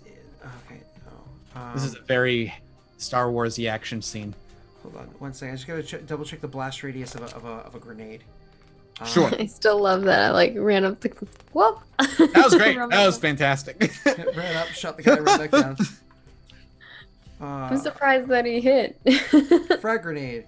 A much larger area. Frag grenades are very effective against unarmed targets, exposing flesh. They Imperial stormtroopers. Frag grenades can be set to detonate on impact with a timer of 3 rounds. It doesn't say what's a grenade's like. How big explosives? So throughout the blast, like, is it? It's not only one target. What is it? Area of engaged. So. Great frag grenades, hand explosive shells, measures to fulfill the basics. Some cause much damage, much larger area if possible. What is a blast radius of a grenade? Where does it say it? Sorry, Mike, I didn't have this prepared. No, you're good. You're good. Is it short, medium? The range is short. That's for a normal throw, but I can easily ignore that and increase it. Damage is 8. What is the? I suppose Googling blast radius of a grenade. I'll see. Blast radius, grenade, Star Wars FFG. It's our first rules check the entire session so far. That's good. We did lots of studying.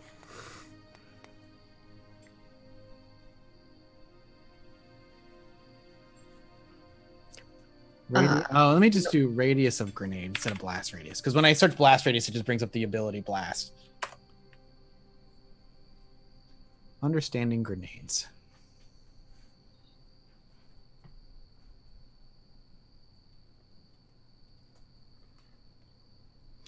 Because I think it's anybody that's engaged, so it's not a whole. That would short make range. that would make Each the most character, sense. friend, or foe engaged with the original target suffers wounds equal to the weapon's Yeah. blast rating, Yeah. plus additional wounds per success. Because I think a thermal detonator short, which is like holy hell. How many grenades do you have? I Quality had doesn't 3. activate. You had 3 guys. I have a disabled one and a blew up one, and I have a third one still on me. Gotcha. So, and that's because my character has the ability to carry a lot of things. Mm-hmm. So, You may still trigger blast by spending 3 advantage. In this case, the original target and every target engaged with the original target suffers damage equal to the blast rating. Man, so even if you fail, you have a if you chance. get advantages, it can help. You can still do something. That's cool. Yep. So, okay. So I think it's engaged. So what I'm going to do is, like I said, I already maneuvered up there. Okay. I don't want to burn any strain or anything, so I have my rifle out in one hand. I'm going to pull my grenade out in the other hand, and that's going to be like the rest of my turn. And I'll wait for Maggie. Sorry to waste your time. Okay. Well, it's Maggie's turn now. Okay. So you make your way up the stairs as well. Yeah, I'm gonna make my way up further up the stairs. There's no one. Nope, just Kyle. I mean Kyle. ogre. Kyle. Because chat's talking about Kyle. Yeah, I saw his name, so it's stuck into my head. He was fun. This guy's not fun. He's fun in a different way. Yeah, in a different way. If when I get up there, do I see how to get to the roof? Windows. Oh shit!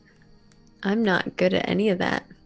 Windows, and then maybe on the outside there's a ladder to the third floor roof or something, but there's no indoor access to the third floor roof. But you can get to the second floor roof. I guess I'm gonna run around all the windows that I like. Peek. Yeah, peek and see if I can find the stairs. Yep, and actually, as you look out the back windows, like engraved into the building, almost as part of the building itself, look like handholds that you could easily climb up from the back and get to the third story roof, like dug into the actual sandstone itself. Okay. Yeah. Found the fire escape thing. I'm trying to push the door open or window open. Yep. There's no glass or anything on these windows. You can just kind of clamber out and climb to the side and start climbing up. So I'll discuss a plan with you if you want, Maggie. Okay. So because we come up, we see all that, whatever. I pulled the grenade out. I'm like, I think I got an idea. I was thinking, I throw a grenade up there, over yonder, and they kind of like, more or less come out the window. I slip out the window, throw a grenade over there, where the hatch is, and they kind of like gesture towards where the interior hatch to go upstairs is, give them a good present. You take the other one, the dud, and you throw that one as like a cover as I make my way up the actual hatch. They don't know it ain't gonna blow. All right. I take the grenade and I run over. Yeah. Take like the dud one. Yeah. Yep. Yeah. All right, so that's our turn this round. Yep, that's your round. Other two NPCs are taken care of, and the other guy ran off. What you see, actually, Kyle and Trig, at the end of the enemy's round, on the side through the left-hand side of the window, coming up over the roof, you just see a giant axe cling to the side, and you see a big furry paw reach up, and you see him hoist himself up onto the roof. This giant Wookiee that you already dealt with once, pushing his way up onto the second floor, and then like with rage in his eyes and another roar, he's like making his way at a hurried pace towards this area. Sucks Maybe for that heading. guy. Okay. All right, back to you. Okay, so just to make our... I throw the stud first. Oh, no, the grenade was supposed to go first to scare them. Okay. Unless we did the dud and the grenade at the same time, so the grenade actually exploded the dud. But so so did he climb up on the roof over where Trig is? So you guys are he's making his way towards Trig, but he climbed up on the left-hand side from the first floor. Like he just did it by himself. But I can see him, and Trig can You can see him through the window. You could actually take shots at him through the window if you wanted to. Cool. Maggie, do you want to go first? Or do you want Yeah, me to? sure. Okay, go ahead. I'll throw it down. Down the stairs? Is that where you're throwing it? Well, that's where I'm throwing it, right? Originally, I was going to throw the live one first, so they Yeah. got an actual explosion, and then you were going to throw the dud afterwards, so they thought it'd be an explosion. I'd use that as like almost like cover as I went up the stairwell. Gotcha. But you can obviously Trig might change the plan because now there's a fucking Wookiee running at her. Him. Okay. Well, I'll just throw it down, and then that way maybe they'll freak out a Down the little bit. stairs and try and keep him at bay. I've got company. And I throw it down. All right, and Scott, you throw yours? No, I drop mine without arming it. I drop mine on the ground next to me. I aim with my Maneuver. and I'm Okay. gonna shoot at that poor Wookiee. All right, I'm excited. Let's see what happens. Poor Wookiee. His range is short. Mm-hmm. That poor Wookiee. He spent the first round going around the building, the second round climbing up the building, and this round on the roof. Yeah, that poor Wookiee. All right, you ready? All right, where's my weapon? There it is. Okay, I applied that. I'm going to spend a light side point. I'm going to upgrade my attack again, and I'm going to make my attack roll. 1, 2, 3, 4, 5, 6. So that's 21 points of damage. With that one advantage, I think I'm just going to pass that to Maggie. Hold on. No, I'm going to recover 1 strain because I damn well need it. Take it. Okay. Wow, that even would have. I believe you made a hairy hamburger. 21 damage, baby. Yeah, unless he's a nemesis, he ain't living that long. So, even though he was a rival, yeah, you just level your gun, and you just, as he takes his first step forward, you just pull the trigger and just boom, boom, boom, boom, boom, boom, boom, boom, and just scorch. That's one shot, baby. Oh, you I did. did a This is lot a of clean fire. one. Yeah. Sorry, bang, and you just hit him in the chest, and he goes flying off the side of the roof, and you just hear a roar, a thud, and silence. Here's the most important question. Damn, he was gonna be the guy that you guys were gonna fight. Here's the most important question. Yeah, Did the vibro axe go down with him or did it stay? it went down with him. Damn it! Sorry, It was Mike. in his hands. He had it. He went flying back. It's on the ground. Makes sense. Okay. It's my turn. Shit, man. Okay, let me get rid of his initiative. Maggie, you still have a maneuver because you threw the grenade. Yeah, I'm probably running towards wherever I need to go to get to the ship. Yeah, Up. I'm going up. Yeah. Okay, so the plan is to get to the roof, radio for Donnie, and wait for him to come pick you up. Yeah. Okay. But also Daisy's supposed to, because it's a hovering droid, it's supposed to join us on the roof so it can maybe even engage. Yep. So what's going to end up happening is there's not going to be any combat until the two of you make your way to the roof. You're there for a little while as blaster fire is firing all around you, and you're taking shots, but probably staying prone the best you can because you're still higher than where most people are shooting from, so that gives you an The advantage. snipers are gone? They're not on the rooftops. You don't see them anymore. Oh, sweet. Yeah. Most of them got annihilated by Danny. Yeah, they went flying off the side of the. Most of them. Anyway. Or the grenade got them to jump off, you know. That too. There's a lot of things happening. I'll pick it up. However, Yeah, it takes some it takes some time. As you kind of like look up, you actually do see quite often Danny doing loop-de-loops, and your ship is getting shot many times over. He shoots one goes flying, and eventually off course. And it spends some minutes doing that before eventually Danny comes over comms, clearly out of breath and clearly panicked. Yeah, I've been backseat driving. Yep. You've been backseat driving, like Actually, giving him. I would engage in that combat too. Like how With far? your gun? Yeah, how far are they? It depends. Sometimes they're within long range. Other times they're within extreme range. You're They not never engaging that combat. They never get close. They never get closer than long range, though. No, that's fine. So extreme range, I can As soon reduce as the you start difficulty. shooting at them, they're gonna be like, "There's people shooting at you," and then they're gonna come down. Well, if we can get one off of Donnie so he could finish it off. You know what I mean? Like even if they came at us and we ran back into the building. It's us. We're So I will level my gun. We'll RP this. crazy. I level my gun and I like check my sight and I flick it because I actually have teleoptic sights and whatever on there. I like flick my sight and check it or whatever, and I'm leveling it off, and I'm like, and I literally will give myself like a little and get ready to pull the trigger. Like I see a clean shot. Do you say anything, Maggie? Oh yeah, Drake would say something. He'd be like, "What are you doing now?" Providing some support. And then they're gonna come back and shoot at us. I look around. But it's a clean shot. You do you, man.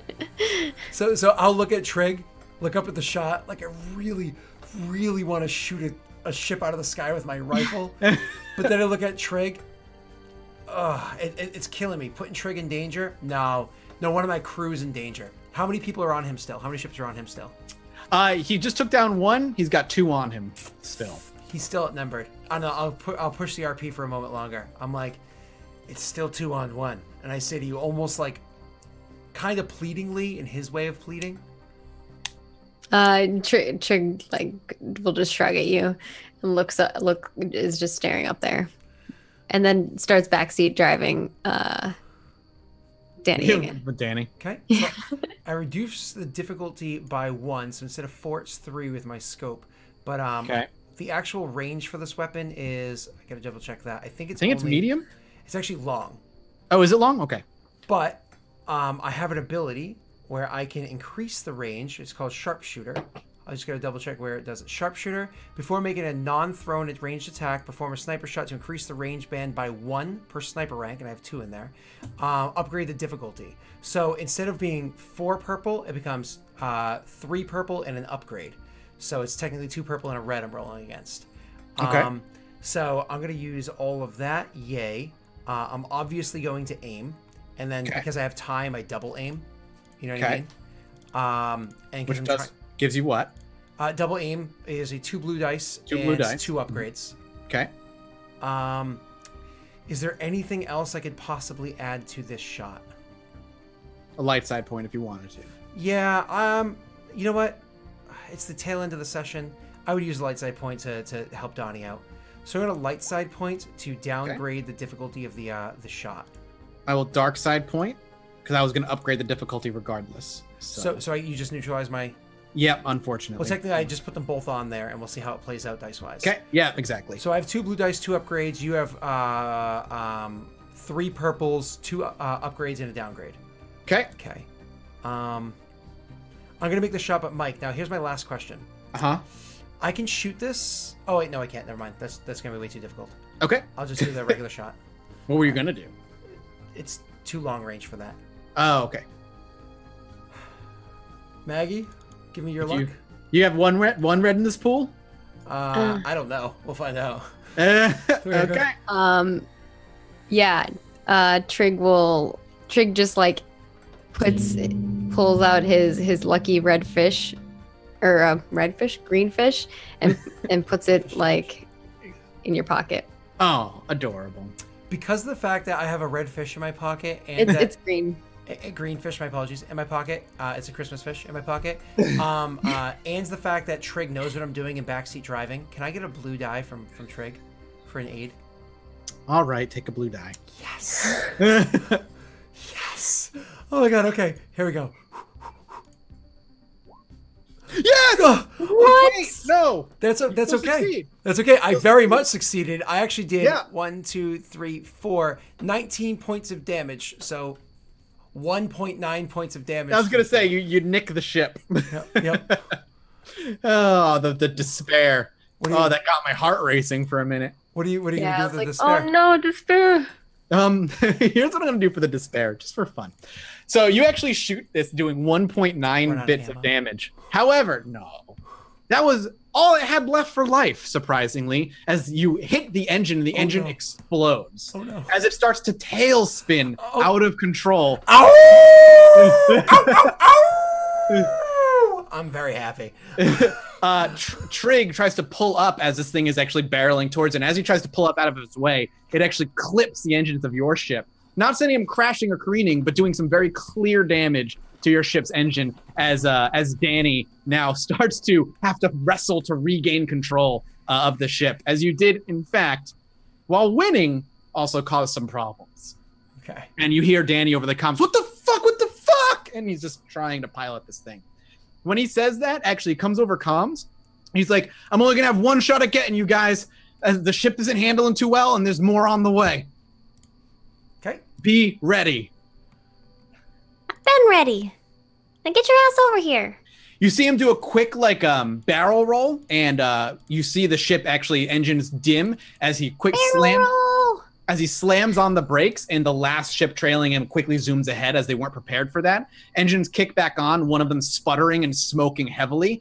He unloads a couple of lasers, finishing off that last one, and you see him immediately start beelining it in your direction.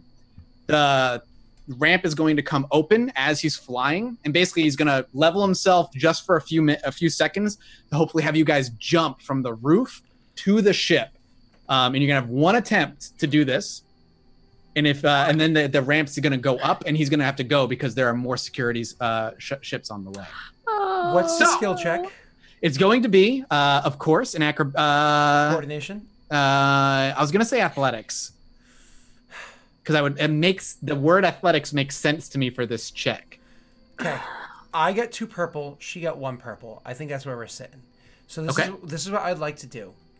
I would like to throw, because I imagine it's easier to throw than jump, right? I'd like to throw the Silhouette Zero bat creature across the way using a light side points to enhance the likelihood of success.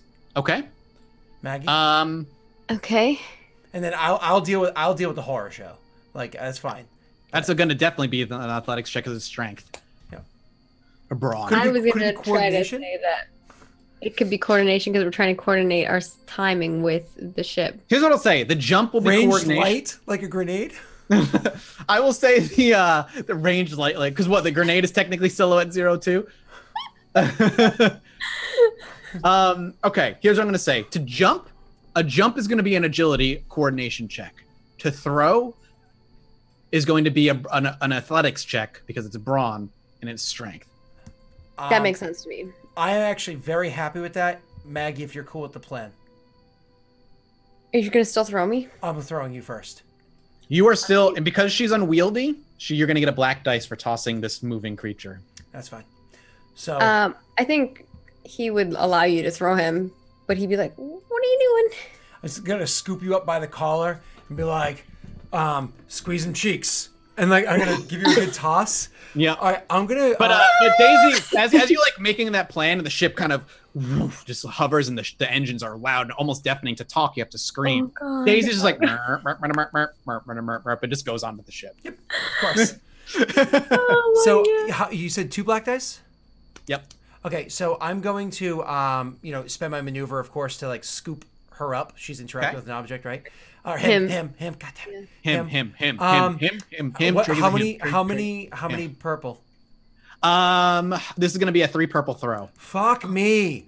Okay. I'm gonna spend. Maybe you should just jump. I'm gonna spend 2 burn 2 strain to aim. Okay. That gives me 7. 2 burn 2 strain to aim to throw to get rid of those 2 blacks.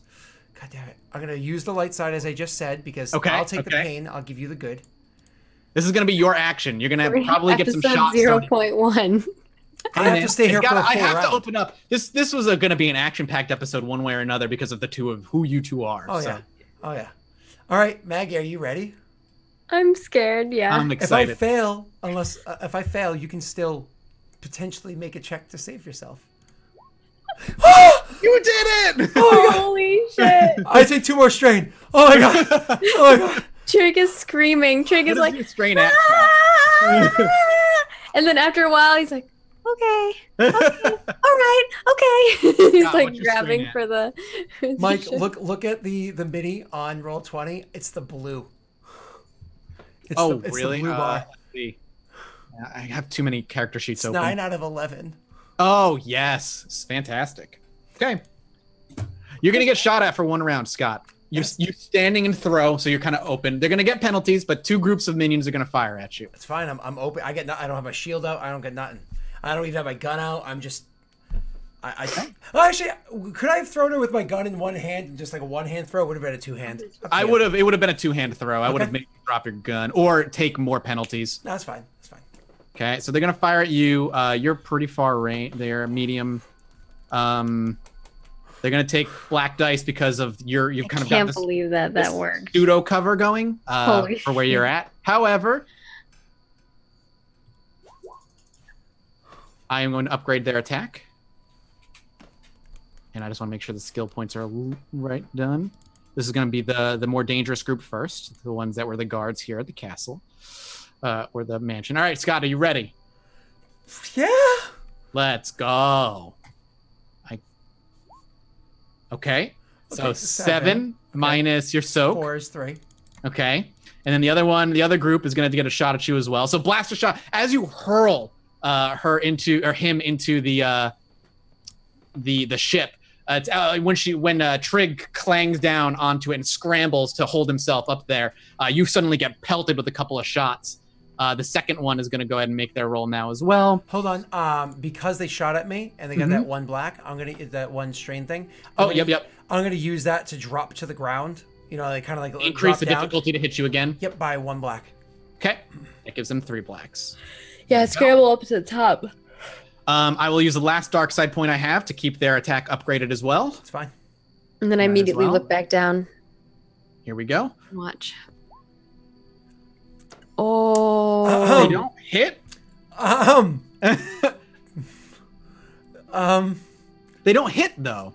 But they still got a triumph, which they can do things like upgrade Yeah. the difficulty to my next check. So Yeah. you can literally give me an upgrade to whatever I'm about to do. Yeah, you know what? We'll do something that. vital. Do something vital. What'll end up happening is these blaster shots fly by you miserably, but one stray shot actually flies past you into the ship and collides with the console. Sparks fly, and the ramp starts going up, increasing the difficulty for your jump by 1. So it's an upgrade, I believe is what it is, isn't it? An upgrade to the difficulty. Yeah, for you. which is awful. Yes. That sucks. That sucks in every way.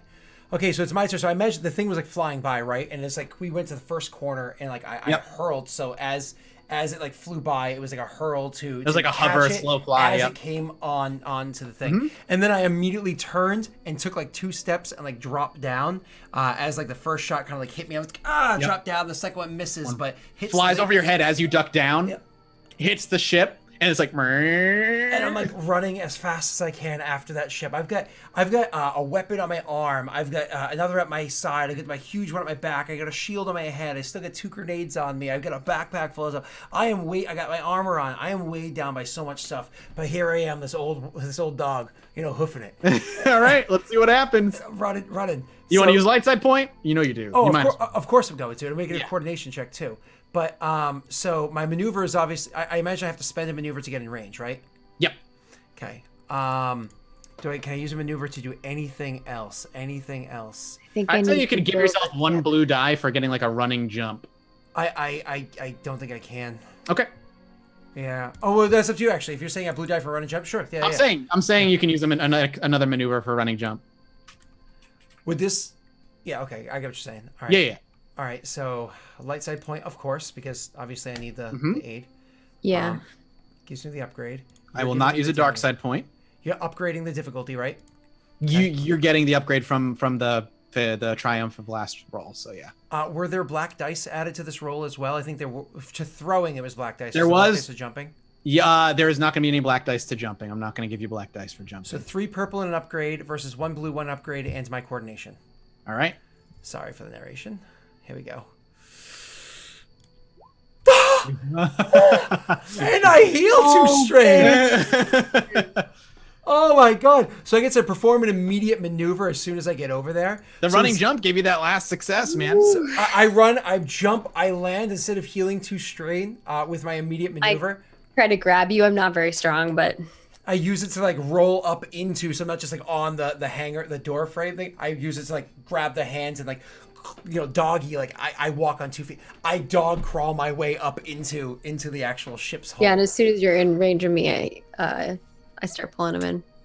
And then I grab my comms and I'm like, Danny, we're clear. Close her up.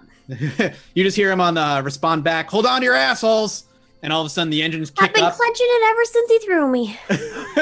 And as the engines roar to life, one of them gives a loud bang, and then goes dead quiet as the ship.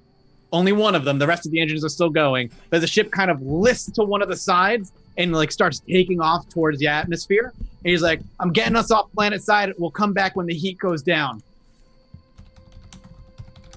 Roger, Roger.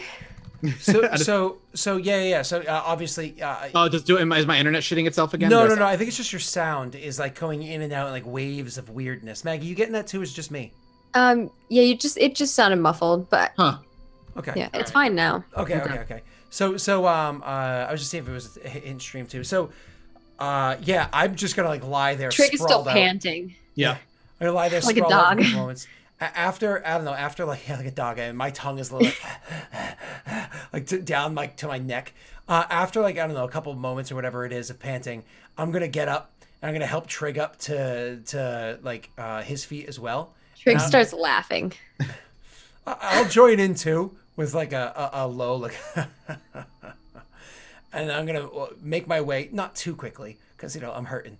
And Over to as the you're gunnery. walking away, Trig's like, Project Flubber in the bag. I go and get into the area where I can shoot the dorsal ion cannon. So you actually eventually break into space because we're just for time's sake. You actually hear the clap of what is eventually hyperspace. Ooh. And eventually what ends up happening. Yeah, but he said he's gonna snap out and we'll come back when shit's not as hot. And then eventually you hear the footsteps of Danny walking in. And it's as Danny walks into you guys to the room where you guys are probably laying, like taking your breath, and you finally gaze around. Wires are hanging, sparks are flying, smoke is billowing throughout the ship, and everything looks like it is beat to hell. And Trig's like going over and like trying to like mess with cables. One He, job. when- One job. When you say that, Trig actually kind of, Danny rather actually fiddles with the wire. One of the wires looks to you, goes, yeah. And I thought it was supposed to, that. he's like, and I thought that job was supposed to happen at night. Job's done. Wait till you get your credits. Then you can bitch. Trig's like up against the wall. He's got like a little pig nose because he's he's a little bat, and he's like, It's okay, Finley. I'll fix you up. he chuckles and then kind of takes a deep breath. He's like, yeah, probably gonna need all the credits you make to make this thing work again, at least properly. I'm gonna take the Hush your mouth. Shh. I'm gonna take the rifle that we had gotten out of that room where we were held up for a long while. You know, the 3 fingerprints on it. I'm gonna like push it into his chest and say, if you wanted to wait for the competition, next time you can sit around. No, sorry. I say next time you're in a race, you can wait until after everyone runs before you start. Something. Yeah, he kind of like looks at the gun, looks confused. Is like, all right, and then he walks with the gun, heads back towards the cockpit. He's like, I plan on just jumping over one system. They ain't likely gonna chase us that far, at least not right away. Huh? And with the and Trig looking at the wires in complete despair, and Ogre out of breath but feeling happy for a job done, camera will fade away, and episode 1 will happen next week. oh, when you see him like in despair, something you'll notice is on one of his fingers, he's wearing the ring. The ring. Good. We'll get to what that is next time. Oh, motherfucking hey. Oh. I love the dynamic of these two characters. They're adorable together. They're like the complete opposites, but it works. Is it the most action-packed like episode we've done in this campaign as a whole? I think maybe not the most action-packed, but like I think the most Star Warsy action-packed. It was the longest string of action because of But how it didn't how feel smooth like it went. Yeah, it didn't feel bogged down or anything like that. Well, I'm excited to see what people think of your characters. I love your characters. I think they're fantastic. I'm very excited to see them join the other two because these guys are like threw me and it worked. it was fantastic. and the fact that we had one shot to do it. Yeah, it was so good, man. Well, I think my favorite, like, I'm excited to see because you guys are kind of bright-eyed and bushy-tailed, you know, happy-go-lucky, and you're about to meet 2 beat-down, miserable fucks who've lost everything like 4 times over and are just in not the best place in the world. And to see that just kind of come together and collide, and I'm curious how you guys are going to mingle. We're gonna walk in with 5,000 credits between us because it was 10,000 credits total. Oh my gosh, Yeah. that would Split be 4 so ways. nice, yeah. That's so 2,500 each after the job's done. We're gonna walk in with more credits between us, 5,000, than they have ever seen in their entire lives. I was actually talking to Doxy and Wade about that before, and I was like, I think that like the two of them have always been trying to like find Rara. Like that crew has always had a lot of trouble finding a job because they have like other missions that they want to do for their personal, right? But I think they're gonna find that our group, like the two of us, we're always looking for a job. So it's gonna be interesting how we. The reason that the other, and this includes Kyle and Tara, never got any credits for the jobs is because you never finished the jobs. Every time you had a job, your Kyle, plans changed every time. Kyle I'm was like, always what of running. course you're not getting paid. You never turn in the job you're getting paid to do. We get a job, things go a little sideways. Kyle runs away. Cora would cry. Siam would shoot the wrong person. T3R4 would have some insane conversation, and Kyle would run everybody away on the ship. But now it's going to be we have somebody that doesn't stop talking. So like, just take my money and go away. If they don't give us the credits, I'll just blow them up. And Yeah, I then- think we only had 2 jobs the whole season. Did you only And have 2 one job we Well, didn't okay, we didn't keep in mind, do. You guys had One job they didn't do was because I was part of that job, and the second job they did do, and they got the money. and then the other plane that you could have gotten us employment on. Siam shot a cop immediately. Maybe I'm just saying. Oh, that was because Siam didn't know that was a cop. It's all right. It was a character moment. I love that moment. I wouldn't trade that It moment was for the good. world. Are you kidding me? He was a dirty cop. He said. He looked into yeah. Over That's the that story was- we're going with. what Cora and Siam did over that year was literally look into that cop's history all year long just to make sure they get the guilt off. But Either way, we're wrapping this thing up. That's the introduction to Trig and Ogre. We'll see them in episode 1 and the other 2 party members when we start Fate in the Stars season 2 properly.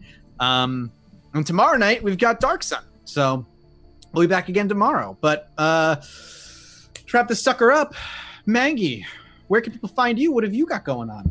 Oh my gosh, this was so much fun. I'm excited for our characters to meet Korra and Siam because it's going to be good. So you definitely want to tune in. You can find me at all the places as Margaret Crone. I am on 7 to 8 tabletop RPGs a week, so you can check those out. I also upload new gameplay videos every single day over at Margaret Crone Plays, and my schedule's up on my Twitter if you want to go ahead and give it a like over there. It's pinned, and I think that's all I got. If you like MMOs, I work for NCSoft. We make lots of awesome stuff. We just released Lineage 2 Classic if you want some old school nostalgia. Yeah. Sweet. All right, Scott, what about you? Stars Without Number ended today. Witcher had some awesome stuff happen today. Dude, are you excited for the Netflix Witcher series? I will be when I see episode 1. You know who's playing him at least, right? I don't watch previews, so no. No preview, just announced who's playing Geralt. It's Henry Cavill. Superman. Oh, yes, that's right. So he can kill a whole bunch of innocent people and care less about it. Okay. No, but he's played all the Witcher games. He's a huge Witcher fan, and he actually actively sought that role. So I'm just glad somebody who's a fan. I'm excited. That's like Ryan I Reynolds just thing. hope that it goes well. Like, you know what I mean? Me too. I really do hope You never know until you actually see it whether it's going to be good or not. But here's my thing with different mediums: you always have to take everything with a grain of salt because it's never you can never correlate a book series into a game or a book series into a movie and have it be exactly the same. So, yeah. They did a good job at that. But anyways, we've had having some really big reveals. Like, I'll give you a really cool reveal plot thing that happened in the Witcher game. They recently discovered the reason why these group of witch hunters have been hunting down these few small bands of Scoia'tael, really trying to kill them, is because they've been hiding this half-dwarven boy. That's right, half-dwarven boy, which is like, what the what? Because apparently Radovid of Redania had a taste, which is why he never had a child. He had a taste for non-humans, and so now that he's dead, slain by Geralt at the end of Witcher 3, there are others that could potentially take the throne that carry his blood but are not human. So, yay, political arc in a Witcher game. Who ever thought that? And Dark Sun tomorrow night. We started first session was last week. So we're doing another session this week, being back on a normal schedule. Totally check out last week's session if you haven't yet. Mathis is rejoining us tomorrow. So we get to see what's been going on with poor Jack, whatever his name is. Jack, this whole time. So, I don't know. Sweet. And as for the show, if you guys want to tweet at the show, Lost in It show on Twitter, subreddit, all that good stuff, as well as a Discord for if you're a Patreon member and such, and a Switch subscriber. And if you want to go above and beyond and check out the Patreon, you can create items and characters for the campaigns that are happening right now, or make them sweet enemies that'll murder them. Make Trig cool gadgets he can use. Yeah, I like evil NPCs and good gadgets. Yes, I like that. That's a good combo. Yeah, it's a good He's combo. like he's a technician, so he loves little gadgets and stuff. So check that out, a little above and beyond. And if you're a Twitch subscriber and you missed it, it'll be available immediately after we close the stream down. If not, YouTube in about 2 or 3 days. So thanks for watching, everybody, and we'll see you tomorrow night. Bye-bye.